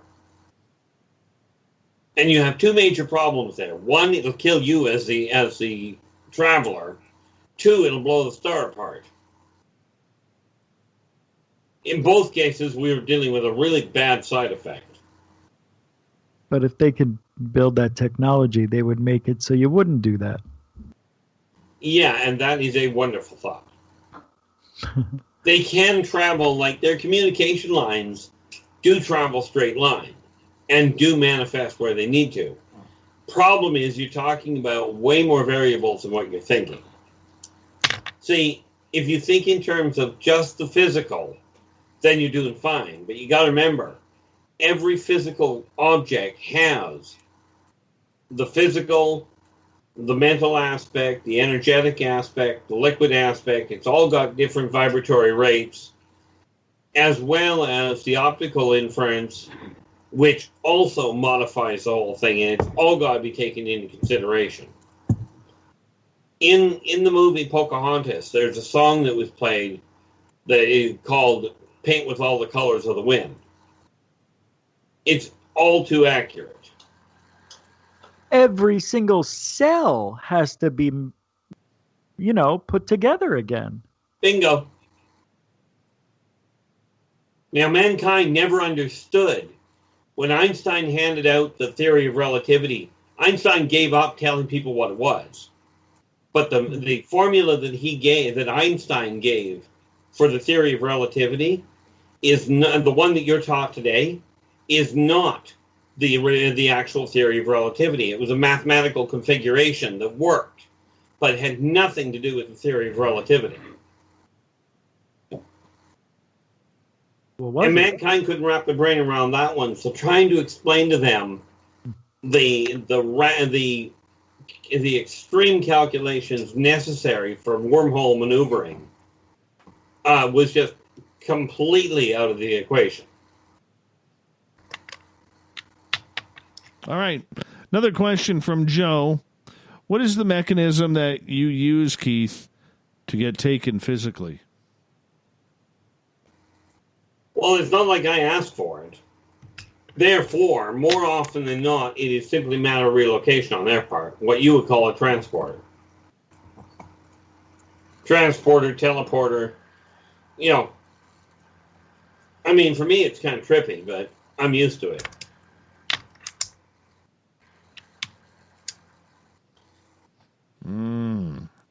All right. Let's move on here. Another question from Joe. What makes UFOs fly? Is it fuel mechanics? Do they have force fields to keep them from hitting things in space? Well, the short answer is the oscillatory densification of the tritranslocation polarity. That probably didn't help a lot, but that is what they use. It literally boils down to a subquantum calculation based on the graviton matrix. See, the problem with it is...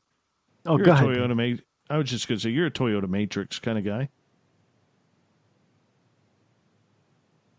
It's just there's so much junk flying around in space that no alien technology would be able to detect from point A to point B. Even if you're dematerializing and rematerializing, it's like, aren't you going to run into something like even a speck, like a pebble would annihilate you? Am I thinking the wrong way? That's the problem with Terran calculations. Okay. They've still got this brilliant idea that it can't be done. And until mankind figures out that it's not a question of it can't be done, it's a question of mankind hasn't figured out how to do it. Right, yeah, that's true. Yeah, what the hell? It's true, though. See, it used to be that mankind thought it could not be done. You could not sail out past the horizon without falling off the planet. And as we discussed earlier, there's still people here that think that's the case. Wow, the good old days. The good old days. Don't go over the horizon, son. You fall off the planet. Oh, come on. I can't be the only one who thinks that's funny. It's hilarious. Yeah, I run into problems with, and this is where I get frustrated, is limited thinking. All right, let's move on here. Vin says, I've been waking up in the morning feeling tired and like I've been tested for hours. You think it's an alien abduction or a dream? I can't really remember specific things. From my standpoint, it would not be a shock to find it's a taking, that it's an abduction. Mind you, I mean, the qualifier there is, if you're going to bed constantly thinking, is it going to happen, your mind will not rest, and you'll end up not getting any sleep either. Why can't it be that he's maybe pre-diabetic and needs to eat something? It could be. I know. He's just... Yeah. Boy, way to break the woo streak on a Friday night, man. Well, we jump to aliens, and it's like, wow. I mean, how do you get that from, I woke up, everybody wakes up tired. Oh, it's called instinct. Yeah, I guess. If there's one thing I learned to trust more than I trust logic, it's instinct. That's true. Unfortunately, where it comes to my emotions, where it comes to interacting with other people, instinct isn't quite as reliable as I'd like. No, but instinct. It's better than other stuff. I like your answers. It makes sense what you're saying. I know. That's why we love him around here. I know. Fap is asking, if I got abducted and probed, would it be because they wanted my human DNA or just for pleasure? Because some people like that. I'm going to throw a wrench in your pocket, but more often than not, it's because of not necessarily the DNA. They may just be looking for something else. But there are a few of them that'll do it just because. Fap, there's hope for you having fun yet, man. There's hope for you yet. Nathan is asking, where do dogmen come from and why are they here? Well, that depends on which one. I mean, quite frankly, there's a great deal of them that actually got here from Sirius. And that being said, why are they here? Well, pretty much because they can be. Makes sense. Makes logical sense. All right, and let's go on here as we continue on with R. Keith Andrews and Little Richie G on the ET Connection. Evasius is asking, are stars sentient?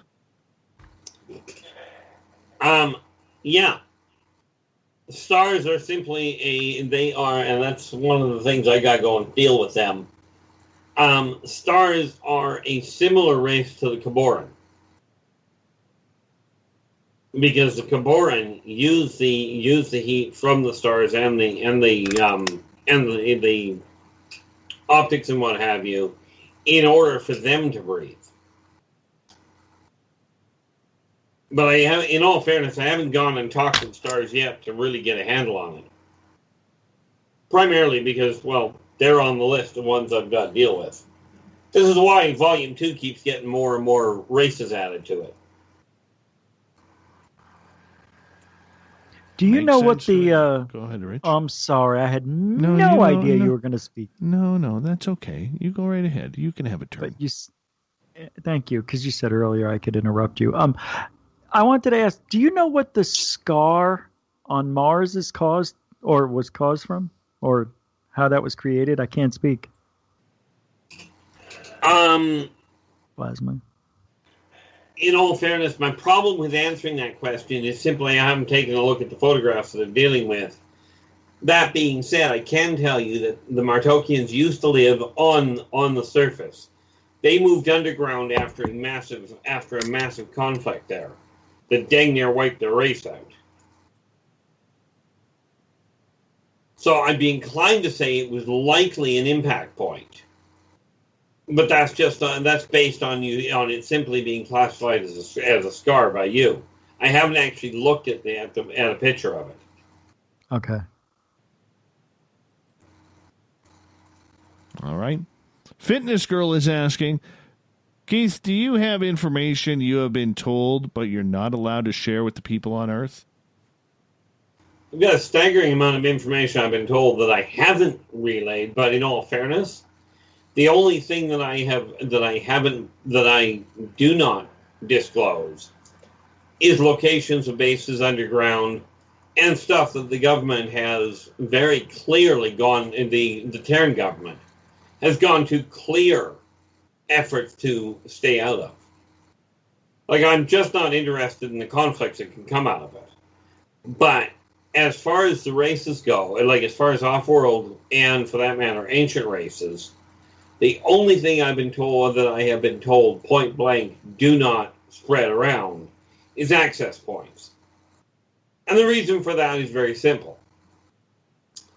If, for instance, the gateway to the inner Earth were revealed, and all of a sudden humans, being the curious individuals they are, were to breach that entry point, there would be a war that would end with one outcome, and mankind would not be the winner, regardless of how plucky humans seem to think they are.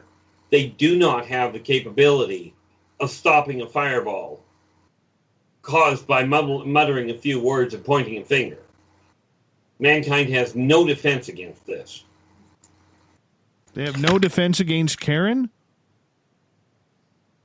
Against Karen?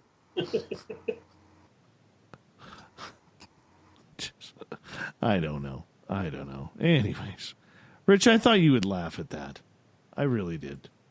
I did. You snickered. You snickered. Because I'm trying not to sneeze. My allergies are killing me. And oh, yes. Okay, moving on. It's true. No, I hate that. I've been getting that lately, too. Martin is asking, Keith, who controls the constellation of Aquarius?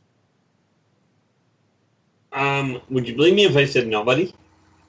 It was set in motion, and it runs of its own accord. See, the layout of the stars was partially orchestrated, partially natural evolution dealt with it.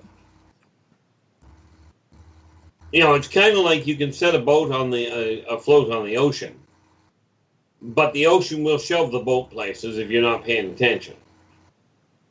So technically, nobody controls the constellation. All right, moving on. Fitness Girl wants to know if aliens like to gamble. Absolutely.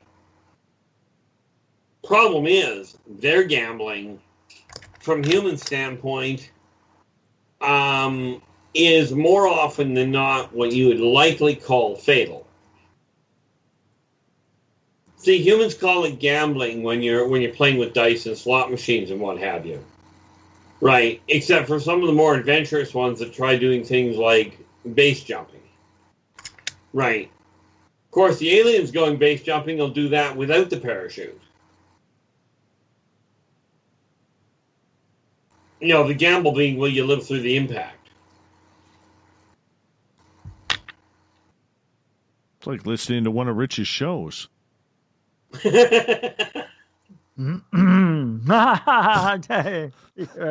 think that was a slight there, Rich. I can't tell anymore. I don't know. That's funny. I had. Well, he Unbelievable. burned me. You burned me earlier. Oh my goodness! After you got me like 10 times in a row. Oh. It's I'm all right. sorry. It's I'm sorry. fun. I love you. Nobody's keeping count. I know. I know. Okay. Believe me. I know. 2 minutes left before we got to take a break at the top of the hour. Our Keith Andrews and the ET Connection continues on here.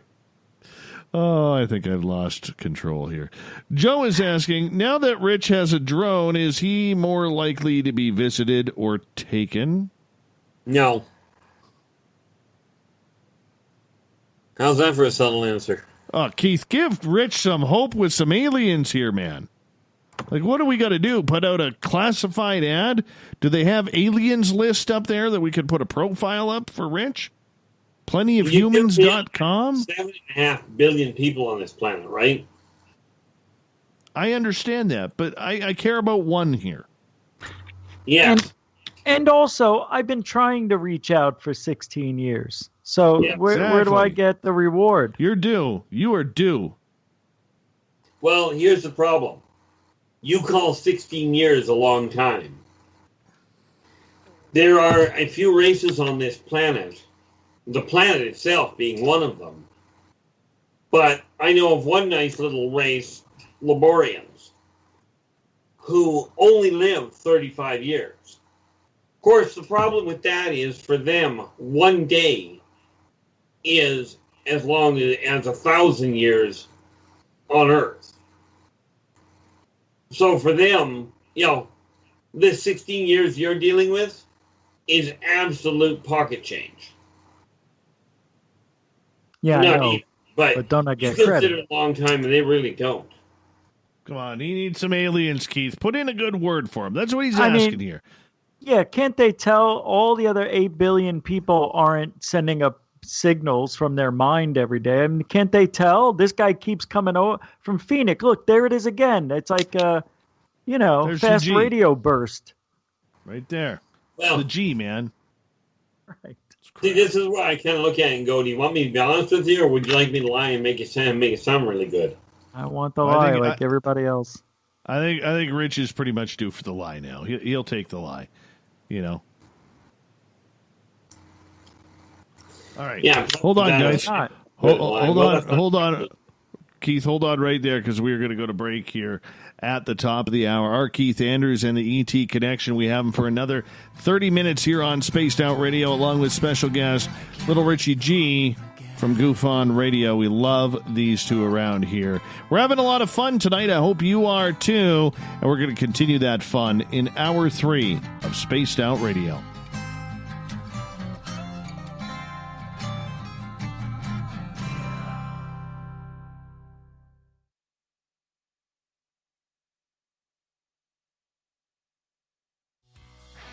Hi there, this is the paranormal lawyer Michael W. Hall. I'd like to invite you to listen in each Sunday night where we're going to open up your eyes to everything strange and paranormal. I will be hosting some great guests with topics that affect us all, such as UFOs, ghosts, and everything paranormal.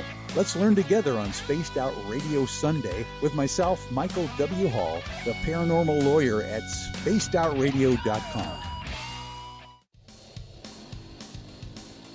We all know on Spaced Out Radio we love a good beard and mustache, so why not take care of your facial hair with Mighty Moose Beard Oil? Made in Canada, we're taking care of beards and stashes around the world. We use 100% natural ingredients with our oils and balms to make your whiskers feel silky smooth. Use promo code SOR2019 at MightyMooseBeard.com today.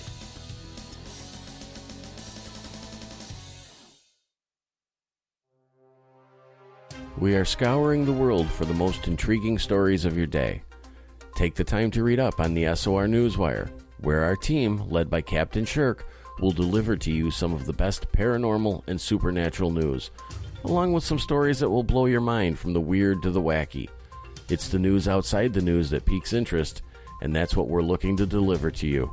The SOR Newswire, only at spacedoutradio.com. Hello, this is your guitar man, Ron Bumblefoot Thal, and I have to tell you, I love the response I get for Little Brother is Watching from Spaced Out Radio fans. It's amazing how music can inspire and make people think deeper about what's going on in the supernatural world. You can head over to my website, bumblefoot.com, to check out my music, my guitar workshops, my touring, even check out some of the hot sauces that I'm working on. And make sure you keep on listening, because with Spaced Out Radio, you know Little Brother is watching.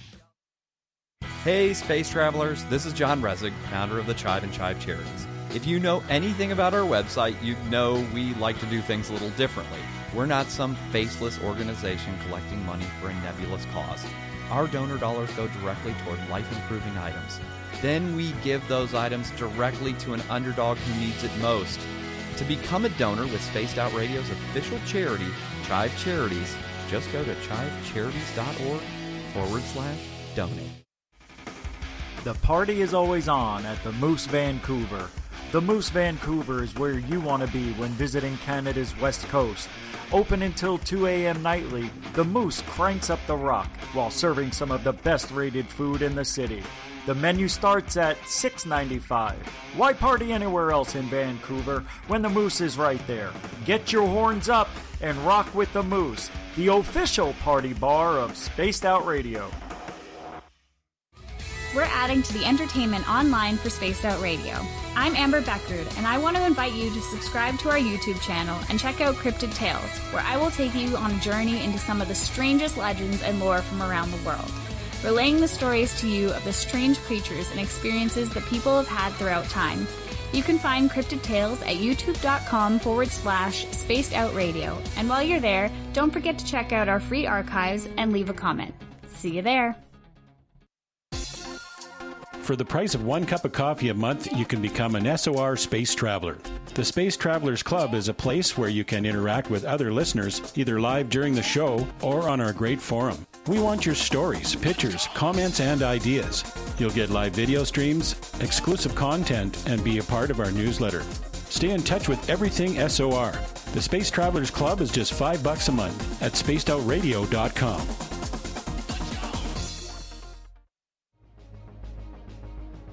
Hello everyone, this is Ryan Stacy from the Experiencer Support Association, otherwise known as TESSA. We're glad to team up with Spaced Out Radio to help investigate your experiences on the SOR Sightlines Report. Together, we'll investigate the strange sightings and occurrences you've had. We're looking for answers just like you. So fill out a Sightlines report on the Spaced Out Radio website and let's figure out what's going on together.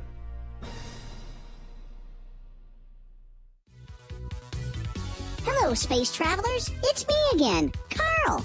Don't forget to join the Space Travelers Club for just $5 a month and follow Spaced Out Radio on Twitter at Spaced Out Radio. Our Instagram, Dave Scott SOR. Our Facebook page is Spaced Out Radio Show. Our archives are free at youtube.com/Spaced Out Radio. Come woo it up with Spaced Out Radio today. Bye!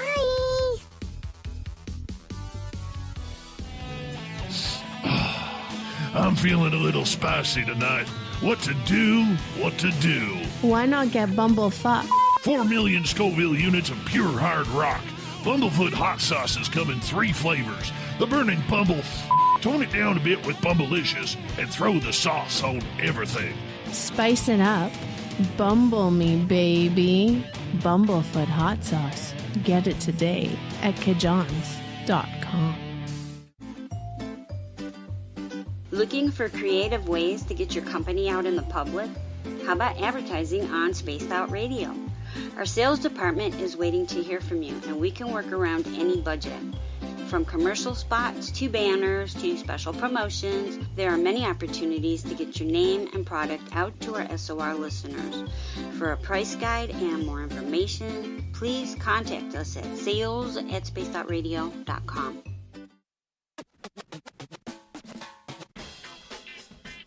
The SOR Vault is open for business, and do we have some cool swag for you to pick up? All you have to do is head over to our website and click on the SOR Vault. You have a variety of cool logos to choose from, and put them on anything you want.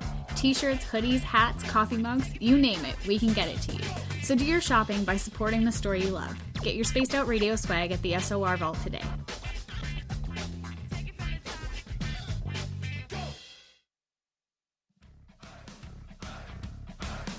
Would you like to connect with us?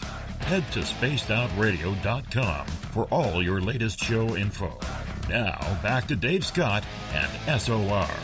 Third and final hour of Spaced Out Radio is underway tonight. I am your host, Dave Scott.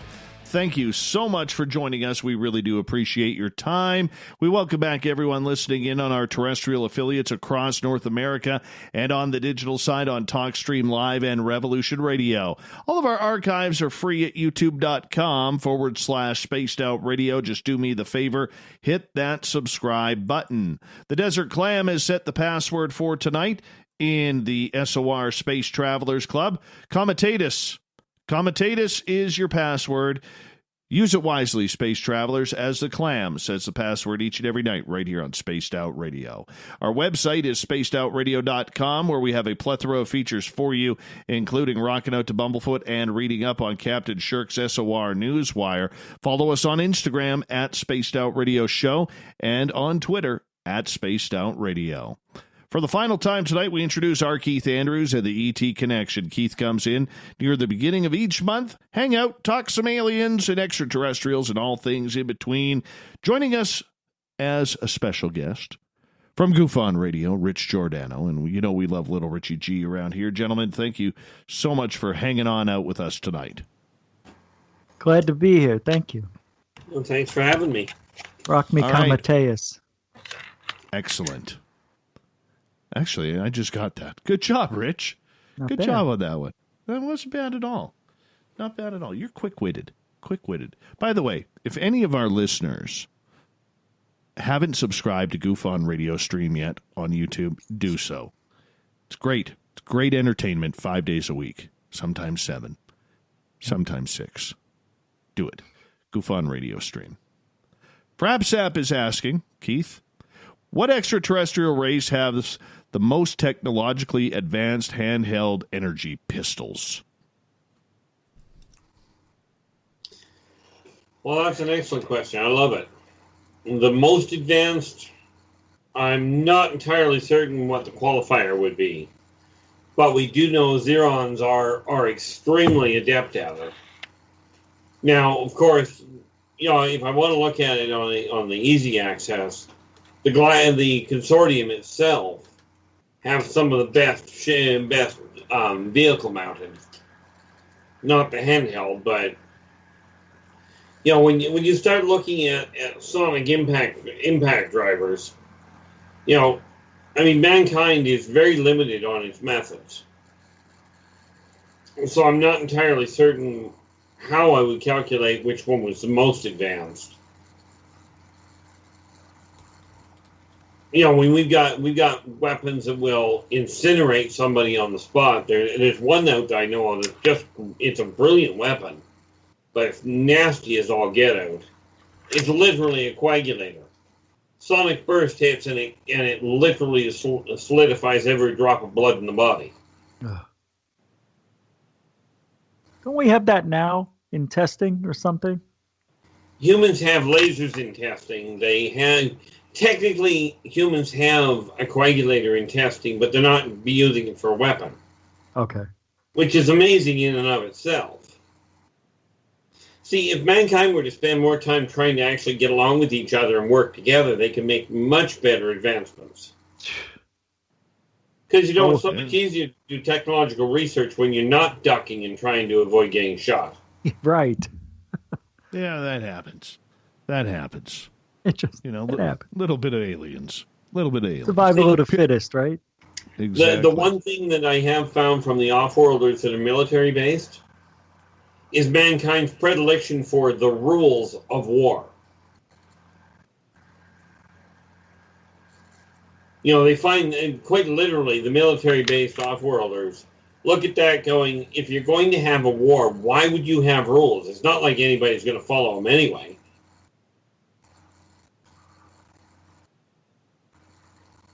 Could be. Why would they have rules? Yeah. Well, mankind's got rules for everything. Yeah, but that's a human way of thinking, though, right? Exactly the point. But if they're technologically advanced, I would have to think that they evolved many other ways to get to that point. It's a way of thinking, a way of life. Have almost wiped themselves out. Martokians being an obvious example. Really? Okay. Right. That's why they look at with mankind. They take a look at the conflicts that mankind has, and they go, those people are playing at war. I had a long conversation with the military advisor of the consortium, and they literally laid it out for me how an invasion on Earth would take place if they wanted to take it over. And by the time mankind knew about it, there would be nothing mankind could do. I knew it. That's what I say. See, mankind still has to rely on line of sight in order to communicate. Yep. Hence why they put satellites up there for communication. Off-worlders don't. Because don't forget, there is distance between the molecules of everything. Okay. And if you fire a tight beam communication line, you can cut right through a planet and talk to the people on the other side without any degradation of signal.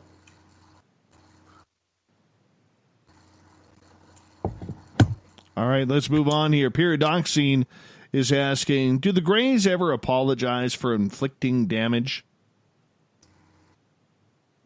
I'd use the term apologize a little loosely, but do they compensate for it as much as possible? Yes. This is where you get the memory screens. It's their way of trying to make things a little easier to cope with. I mean, from their standpoint, you look at it this way. If you go into the doctor and the doctor has to operate, the doctor does not apologize for you being in pain. The doctor does what he can to compensate, but he doesn't actually apologize for it. He may sympathize with it, but apology not that I've ever seen. That's just so impolite. So impolite. Yeah, so it's abducting people in the first place, but... All right, Tiger Lily is asking... let me just get it here, because it's on LGAB. Are there both flesh and blood aliens and nuts and bolts UFOs, as well as interdimensional paranormal phenomena? Well, number one, the first two are absolutely. The interdimensional is a bit of a problem. You see, everything you see in this dimension is third dimensional. There are different things at different vibratory rates. But when people start talking about fourth, fifth, and seventh dimension type thing, that's where we run into a problem. Now, the dimensions do exist, but you have to get to a certain level of awareness to be able to access that. And anything that you can see or pick up in, like on Earth or in this area, is third dimensional.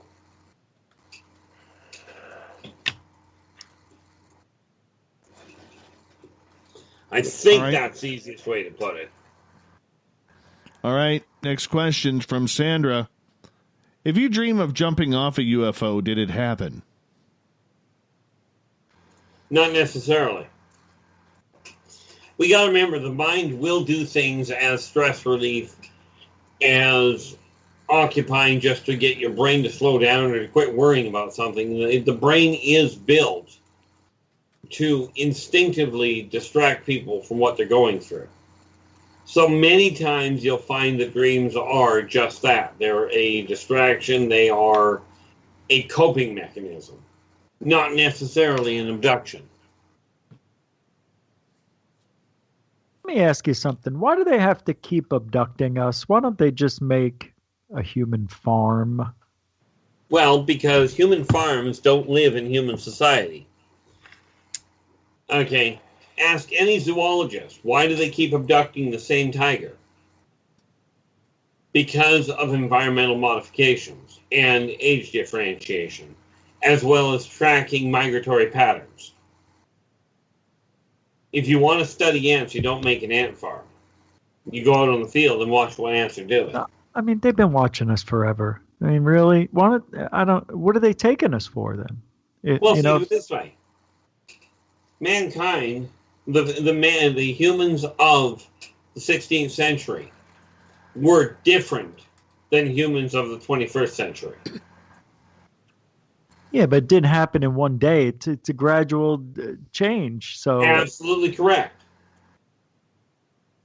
So you track it on a consistent. You got to remember, for them, like humans watch weather patterns day in and day out for years at a time. Because humans only live 70 to 100 years. Okay. They start usually when you're dealing with weather watchers, they start when they're in their mid-teens, and they run for 60 years. Well, these people, some of them live a heck of a sight longer, and the civilizations are definitely longer than mankind. So this idea of tracking Earth for hundreds of years is quite normal and actually very short term. You got to remember, the planet itself is right now, by human calculation, approximately 5.5 billion years old. Okay, now these off-worlders have watched the evolution of this planet. So a couple of hundred years is nothing. Yeah. You know, people keep referring to mankind as being an experiment. Well, not entirely, but it is a lesson of observation.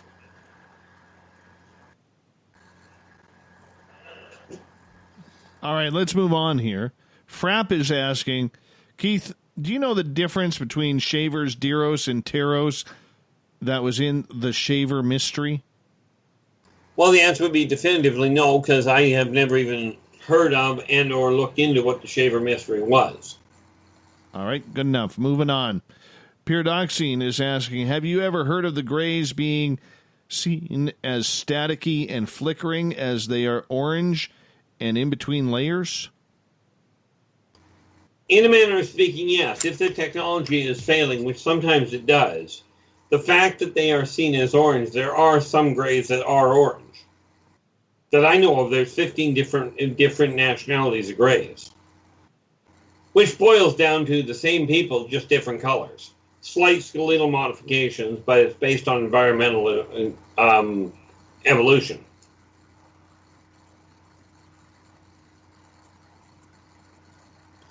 So, yeah, if their shields are failing, they will come across as a flicker. Now, it's kind of like if a light bulb is going out. It flickers and gives off a really weird color of light. Interesting. So certainly not unheard of. It's obvious that if you're orange, you're not living on an oxygen planet, are you? Oxygen-based? That would More seem to weird. the point, if you're orange, your physiognomy is not responding the same way to the atmosphere that it would on Terra's atmosphere. Orange is a metabolic pigmentation, not based on the content of the atmosphere. No, I know. It doesn't match with what's on our planet, really. But I keep forgetting that they're aliens, so, a little different. Don't take that the wrong way there, Rich. Yeah, I know, right? Damn aliens. Can never They trust them. No. I remember when the seafarers started abducting people. You know, they started abducting surface dwellers to get a handle on them, and it was comical in a really sick and twisted way, because the first people they abducted, they grabbed hold of them. Of course, because they can breathe underwater, they thought nothing of it. So they take the humans, they grab the humans, drag them into the water, and go down. Well, for some bizarre reason, humans did not live that well. So they finally figured out that oxygen was necessary, found a way to do that, but they didn't compensate for the pressure. So humans still didn't survive very well. But if you watch the show, what the heck was it called? The Abyss. That blue liquid they show you in the movie The Abyss was developed by the seafarers in order to be able to drag the humans down and actually get a word with them without killing them. Oh, wow. Okay. All right, moving on here. Sorry, go ahead, Rich. Oh, I was just going to say, that's the liquid he ingested, so he could go that depth. Okay. Yes. It's to stop the body from being crushed at the depth. Yeah. Okay. That still grosses me. I hate that scene with Ed Harris. Yeah. Where he's like choking on that oxygen water. I hate that scene. Sad part is I've coughed that stuff up. Oh, I know how to take a breath. I know. I'm the same way right now, man. I'm the same way. All right. Davin is asking, why doesn't Little Richie G put an advertisement on Carl's list for abductee volunteers for probing? I don't think Rich wants to get probed. No, I'll take it whatever. I just want it. I believe the term that goes, be careful what it's for. I just want the experience as a researcher. Trust me, it's not that enjoyable. Oh, I hope it isn't. They didn't talk dirty to Keith. He's a little upset about that. A little sensitive. That's okay. All right, Nathan is asking, do the aliens realize the fear we seem to have is built into us as a survival instinct, Keith? Absolutely. That's why they don't try and take the fear out. They just try and compensate for it. Because they're also aware that too much fear will rupture a human's heart or cause it to stroke out. Yeah, that would and the idea is not to have your specimens pass out on you.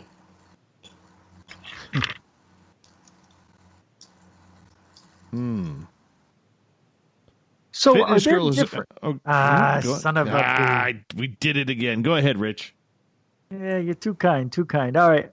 Are there different... I know this is going to sound like a human way of thinking, but do they have like admirals, generals, and things like that? The answer to your question would be yes. Yeah, all right. Do you know what they're called? Or? Well, the human translation pretty much fits. See, I mean, they use different words. Of course, the reality of it is you take a different alien, a different race, with a different language, it's going to use a different word. Yeah. But the translation works out to about the same. I got you. Okay. Makes sense. This is one of the reasons why they tried connecting with the human governments to start with. They figured they had a brain. Well, that was another thing I was going to ask you. I would imagine they would have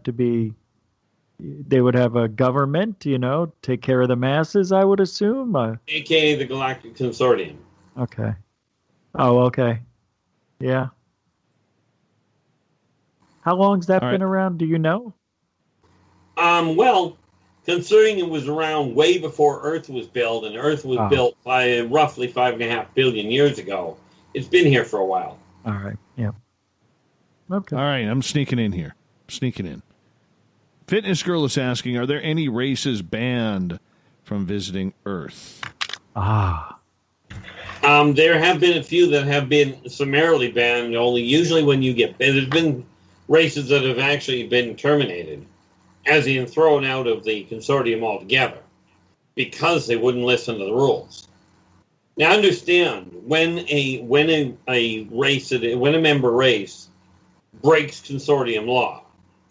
They're given warnings, first of all, and if they don't pay attention, the home world, the secondary and the tertiary worlds are summarily obliterated. They are also, all support for them is summarily dropped. Net result, the race usually ends up dead. Or driven back to the Stone Age of their appropriate time.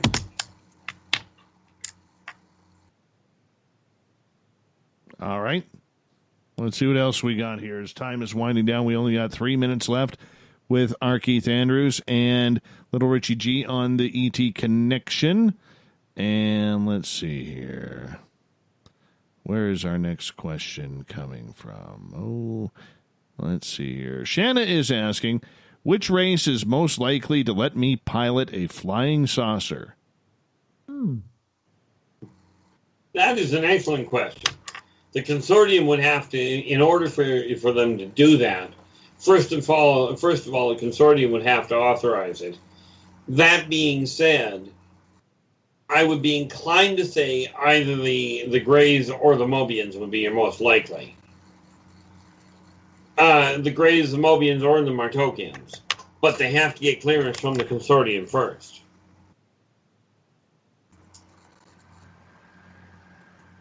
Has it ever happened? Yes.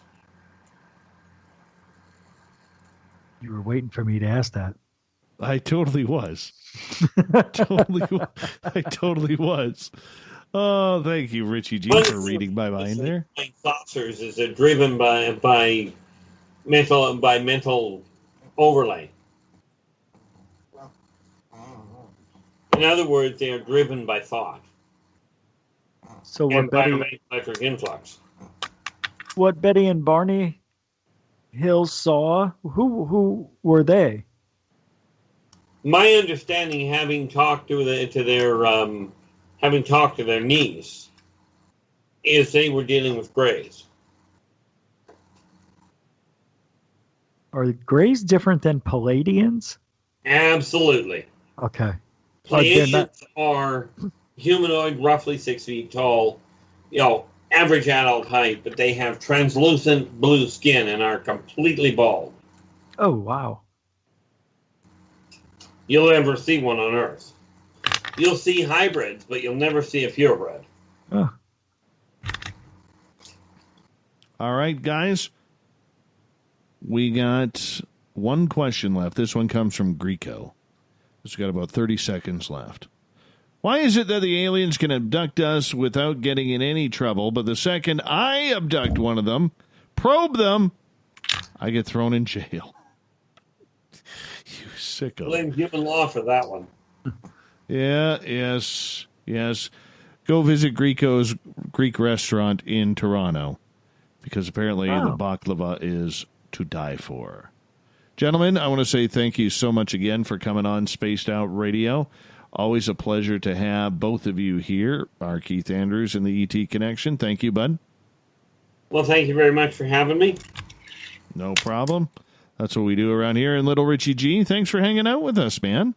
Oh, thank you. I was very much. It was a good time. We need to get our Keith on Goof On. Oh, I didn't think he would want to come on Goof On. All right. Oh, I have no problem with it. I have to make sure we work it around my actual work schedule. Yeah. Okay, cool. Yeah, good. Perfect.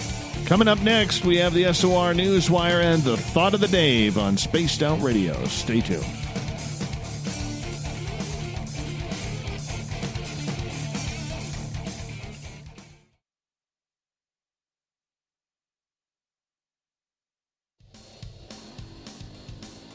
We all know on Spaced Out Radio we love a good beard and mustache, so why not take care of your facial hair with Mighty Moose Beard Oil? Made in Canada, we're taking care of beards and stashes around the world. We use 100% natural ingredients with our oils and balms to make your whiskers feel silky smooth. Use promo code SOR2019 at MightyMooseBeard.com today.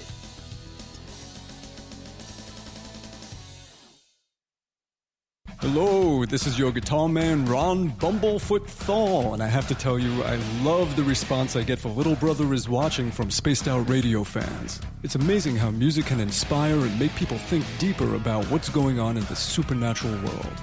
You can head over to my website, bumblefoot.com, to check out my music, my guitar workshops, my touring, even check out some of the hot sauces that I'm working on. And make sure you keep on listening, because with Spaced Out Radio, you know Little Brother is watching.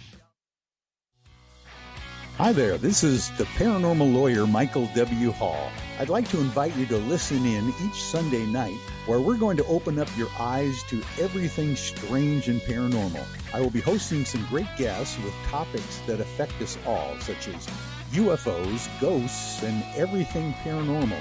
Let's learn together on Spaced Out Radio Sunday with myself, Michael W. Hall, the paranormal lawyer at spacedoutradio.com. Hey everybody, the SOR Space Travelers is open. For just $5 a month, you can hang out with Dave and our crew privately in our members-only section. With your signing, you'll receive newsletters on what's going on with Spaced Out Radio. You'll have direct contact with the host during the show in our chat, live streaming videos, and a great forum for your posts and more. Become a space traveler now at spacedoutradio.com.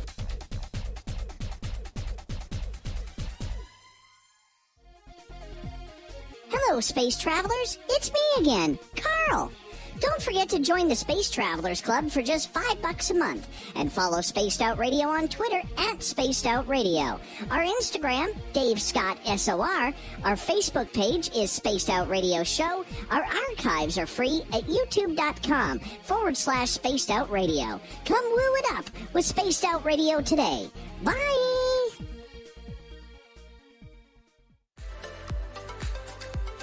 Are you looking for great advertising value for your company?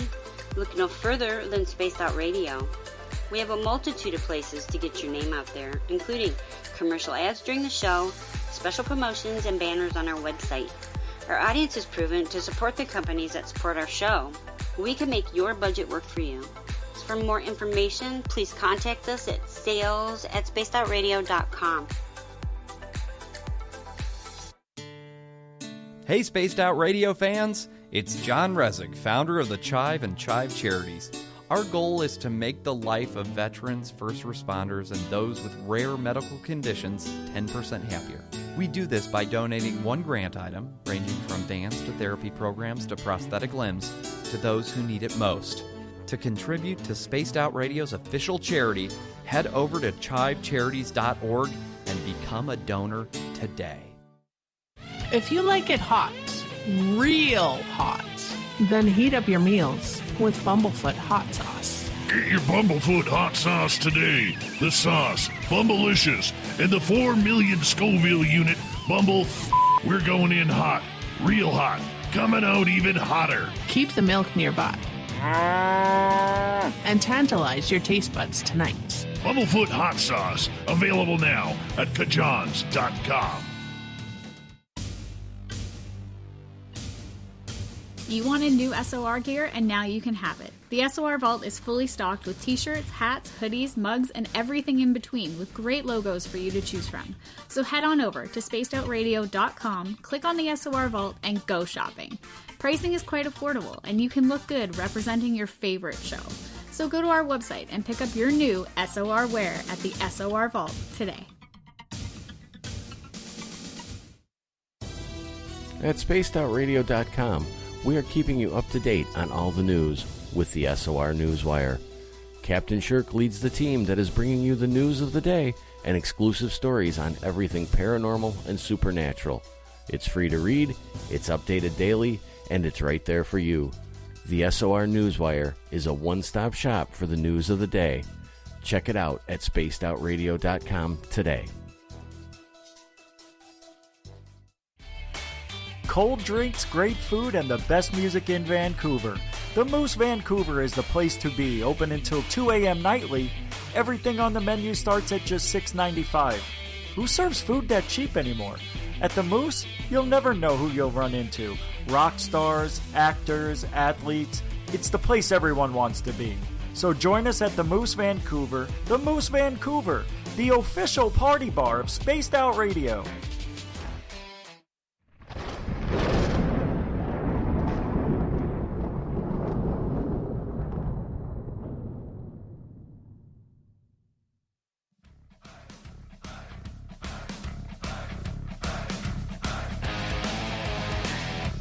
We've rounded third. We're heading for home tonight on Spaced Out Radio.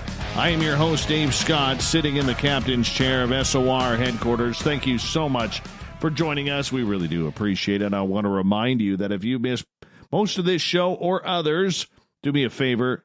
Check out our free archives at youtube.com/Spaced Out Radio. Just do me the favor, hit that subscribe button. Our website is spacedoutradio.com, where we have a plethora of features for you, including rocking out to Bumblefoot and reading up on Captain Shirk's SOR Newswire. Follow us on Twitter at Spaced Out Radio for the show, and on Instagram at Spaced Out Radio.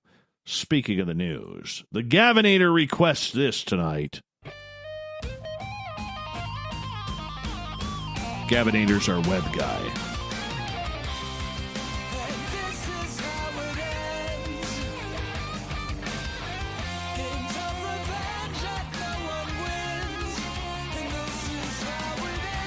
The news is always changing, which is why we bring you the SOR Newswire at the back end of every show, where we get to the weird, the strange, the wacky. And you know, there's one contest that, I'm going to be honest with you, I absolutely get disgusted by this every year. Look, I know I like a good meal. I haven't missed many meals in my life, okay? You know, I don't have a six-pack, I got a keg, just to be blunt, okay? But this annual hot dog eating contest at Coney Island, it grosses me out. Honestly, it grosses me right out. Joey Chestnut, the top-rated competitive eater in the Major League of Eating, said the coronavirus-mandated changes to this year's Nathan's famous hot dog eating contest in New York offer a trade-off of advantages and disadvantages. Organizers of the annual July 4th event in the Coney Island section of Brooklyn previously announced measures to keep the competitors and workers safe amid the COVID-19 pandemic, including moving the contest from outside of the eatery to an indoor venue without a live audience. Now, the 36-year-old Chestnut, who's had more hot dogs in him than most adult movie stars, he's a 12-time champion of the hot dog eating contest, told UPI this week that he sees potential positives and negatives. He says, I think it's a little bit of a benefit being outdoors and indoors, because I won't be exposed to the ridiculous weather. Coney Island has the potential to be really hot and humid on the 4th of July, so we're avoiding that, and also there could be rain. The largest drawback to the changes is the lack of the live crowd. There's been times where it's super ridiculously hot and I'm feeling faint, but then people start chanting my name and it motivates. Let me tell you something, brother. Eating those hot dogs, brother, it just motivates me when the crowd starts chanting Joey Mania, brother. I don't know. It just came out.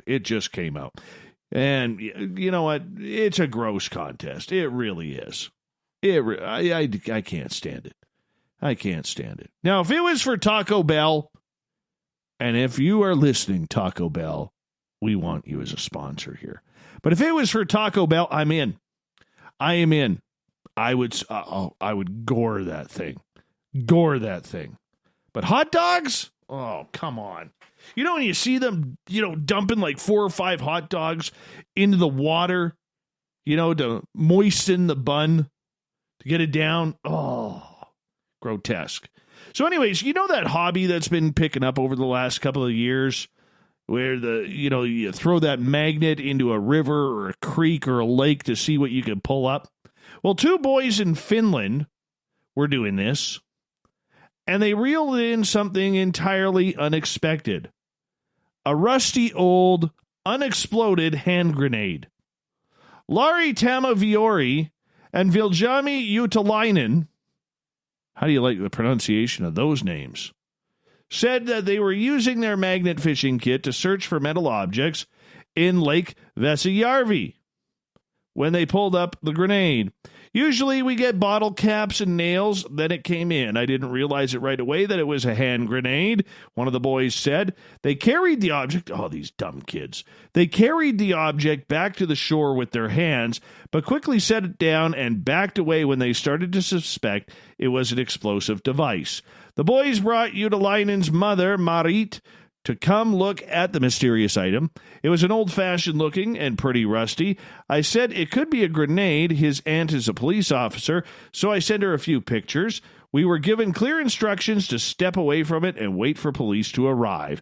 Police cordoned off the area, and a defense forces team was summoned to take the object away. Officials confirmed it was an explosive device, but did not disclose how old it was or whether it was still active or live. A Michigan man, magnet fishing in the Grand River in November 2019, made a similar startling discovery when he pulled up a German grenade from the World War I area. Yeah, the Grand Rapids Police Department said the object, a German Granatenwerfer mortar, was unlikely still to be dangerous, but officers destroyed it anyways as a precaution. Hot dog contests are horrible. Just horrible. A mom who has donated 65 liters of breast milk to help other mothers has opened up about the unusual requests that she has received from men wanting her to nurse them. Full-grown men. You got to be kidding me. After welcoming her first child back in February 2019, Michelle Oler decided that she had a surplus of breast milk in the freezer. So she wanted to put it to good use, the pharmacist of Oklahoma says. So she found a website dedicated to selling breast milk. After sharing a post advertising the milk she had available, the new mom thought she would connect with fellow mothers, but she also all of a sudden started getting real gross emails from perverted dudes who wanted it. One site I was full of strange men I used, she says, was full of strange men. I highly doubt they wanted the milk for their babies. A few of them asked me for photos, which was creepy enough in itself, and it said a lot about their motives. She says, I got a couple of requests from men asking if I would physically nurse them. You gotta be kidding me. Come on, guys. After 2 months passed, Aller said that she still hadn't received a single genuine request from another mom about the milk, so she decided to take her advertising down. Thankfully, she then stumbled on a Facebook group, Human Milk for Human Babies, through which she found 5 parents to donate. It was such a rewarding thing to do. What really struck me is how many more women are looking for donations than there are women making them. If someone has a surplus, there are plenty of babies out there still in need. Shortly after giving birth to their daughter, the new mom realized that she was producing more breast milk than required. To prevent surplus going to waste, she began storing it in her freezer. Initially, she had planned to nurse her daughter for 6 months, but when she reached that milestone, she just decided to keep going. Most kids do. I had planned on weaning after 6 months like a lot of mothers, but after doing some research about the role breast milk can play, particularly helping babies fight off infection, I decided to carry on. 12 to 18 months is actually what's recommended. 2 years? Possibly. Gets a little weird after that, don't you think? But yeah, good on the moms out there. Seriously, good on the moms out there who breastfeed. It is such an important part of a baby's growth. Good on you for doing that. Rubble, the pet believed to be the oldest living cat, has died at the age of 31, but 150 years old in human quantifications. His owner, Michelle Heritage of Exeter, England, confirmed this sad news, that Rubble had died before reaching his milestone 32nd birthday, which would have been in May. He was an amazing companion that I had the pleasure to live with for such a long time, said Heritage, who recalled being gifted Rubble as a kitten for her 20th birthday. He was part of a litter of cats that my sister's friend had, and I just left home. I was lonely, living on my own, so I got a kitten. Heritage credited the fluffy Maine Coon cat's long life to her pet parenting, doting on the animal as if he was her own son. I have always treated him like a child, she explained. I don't have any children. Well, you are a cat lady. And had another cat named Meg, see, here we're adding more, who passed at the age of 25. If you care about something, no matter what it is, it does last. The owner recounted Rubble's final days, sharing that the pet deteriorated very quickly towards the end. I said to my husband at Christmas that I think it would be the last we spend with Rubble. He had started to stop eating and only drank water. He became very thin, and I went to work as usual, and when I got home, my husband said Rubble had gone over the road, and he said as he did every day, and never came back. So we believe he went off to die, as cats do. He was a creature of habit, she said. He had his favorite places to sleep and like his food, so when he had stopped doing that, we just knew. Celebrating Rubble's 30th birthday in 2018, Heritage called him lovely, admitting that she was known to get a little bit grumpy at times. He's a lovely cat, although he does get a little grumpy in his old age, she said, and he has plenty of life left in him, but I don't think we will go down in the Guinness World Records route, as I am not sure he would like lots of people coming in to fuss over him. All right. Have a good one, Rubble. See you on the other side. The monkeys are snatching from the wild and being trained to pick up to 1,000 coconuts a day, according to the PETA. What's this all about? A number of supermarkets have removed some coconut water and oil from their shelves after it emerged that their products were made with fruit picked by monkeys. The animal rights group PETA said pigtail macaques in Thailand were treated like coconut picking machines. In response, Waitrose, Ocado, Co-op, and Boots vowed to stop selling some of the goods. Meanwhile, Morrison said it had already removed products made with monkey-picked coconuts from its shelves.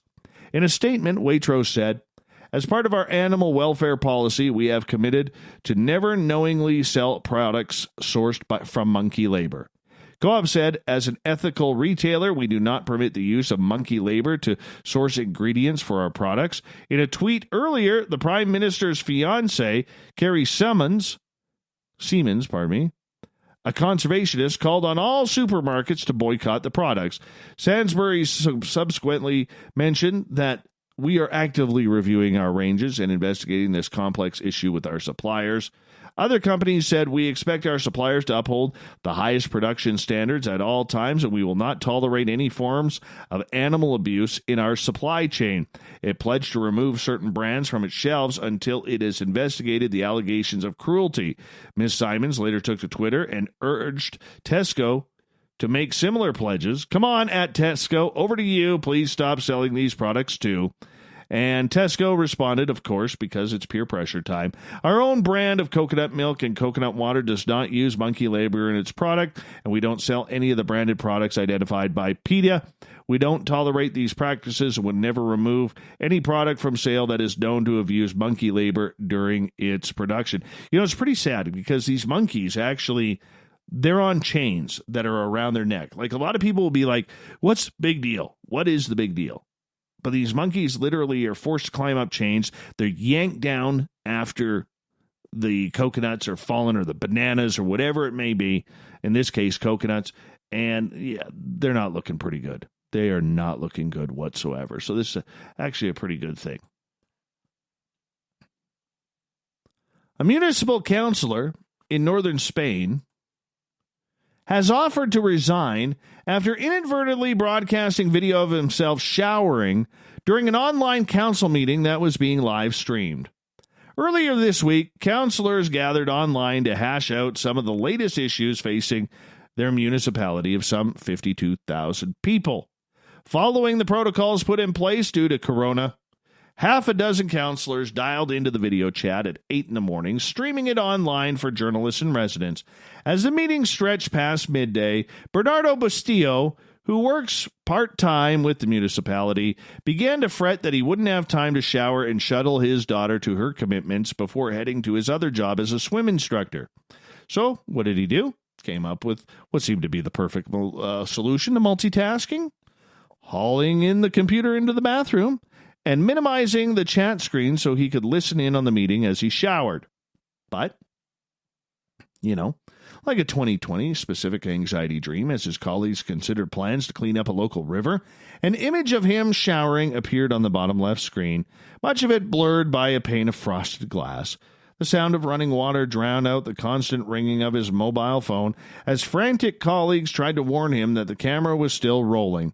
A wave of discomfort rippled through the video chat as he got out of the shower.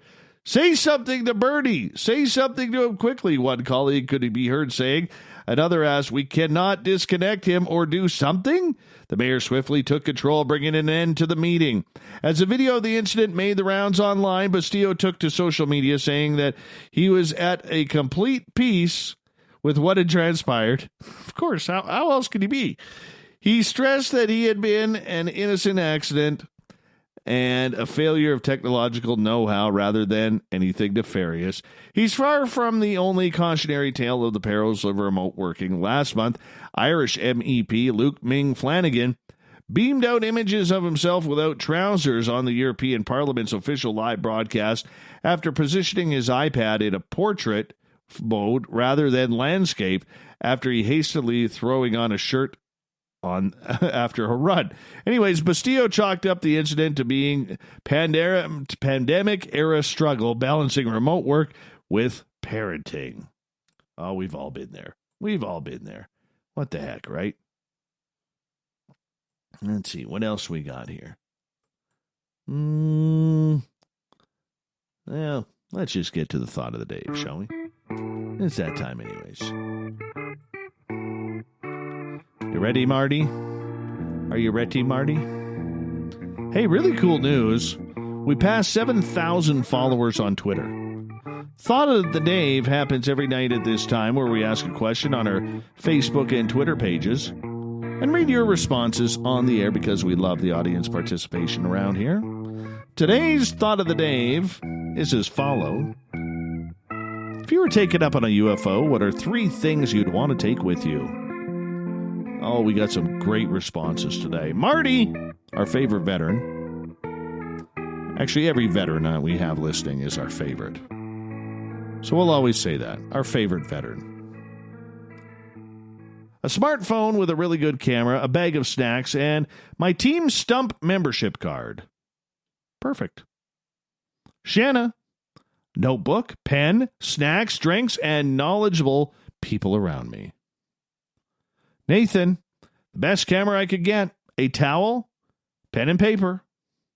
Science Bob wants a video camera, liquid sustenance, and a notepad.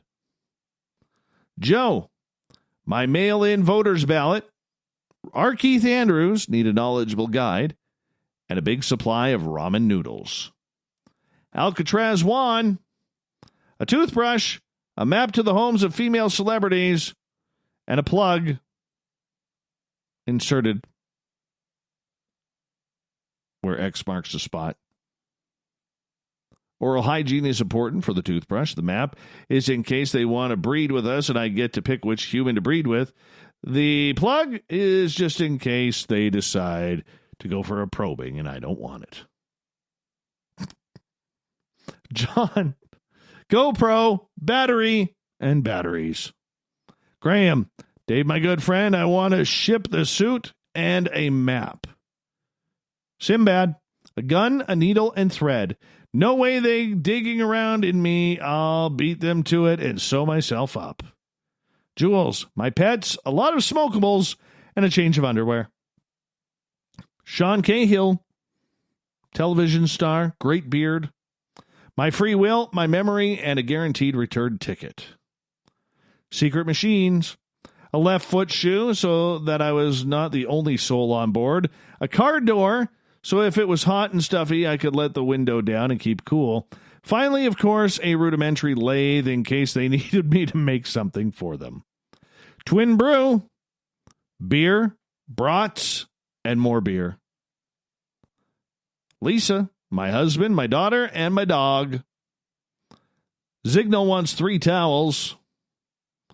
Danny, I want weed, water, and R. Keith Andrews. Salty Vet, lots of guns, my computer, and 30 years of MREs. See what's happening on Facebook here. Jim, old Jim Goodall. My 357, my iPhone, and a friend to back up each other in case once we're released. Damien, you would be one of them, Dave, so you could ask the aliens your brilliant questions. Oh, thank you. Kelly, snacks, a camera, and Whitley Strieber to take the attention off of me. Kevin Day, from the Nimitz incident, I want shoes, pants, and a shirt. Wayne, my dog, but I have to get one first. My brother, because he ain't heavy. He's my brother. See what I did there? And clothes. Got to wear something, right? Nick, I want my blankie and my teddy bear. Robin, iPhone, iPad. They must have a charging station somewhere on there. James, integrity, energy, intelligence. Sylvia, my little doggy, my car, and my son. Paul, my Mossberg, ammo, and water.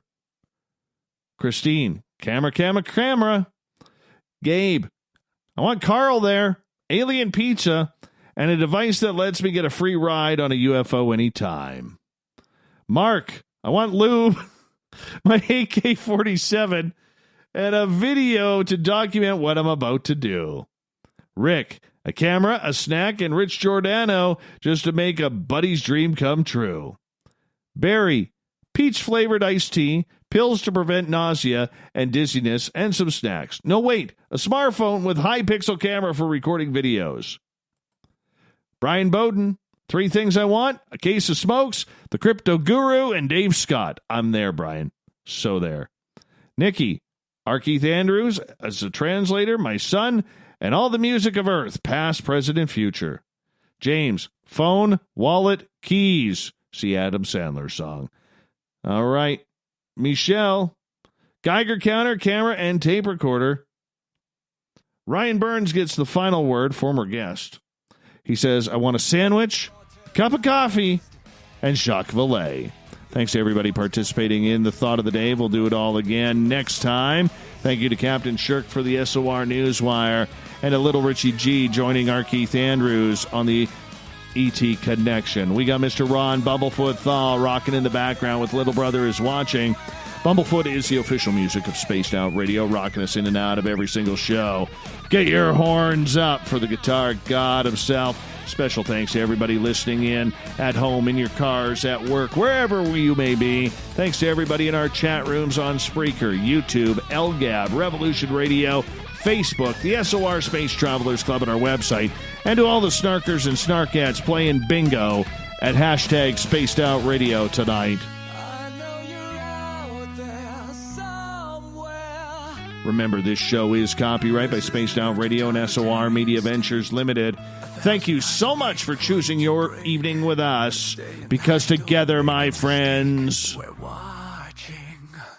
we own the night. Mr. Bumblefoot, we need a favor. We need you to take us home.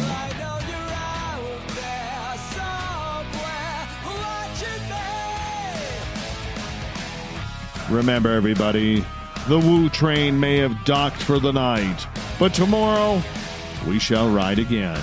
Remember, your seats are always available. Your tickets never expire. And if you want to bring a friend, there's room for them too. Good night.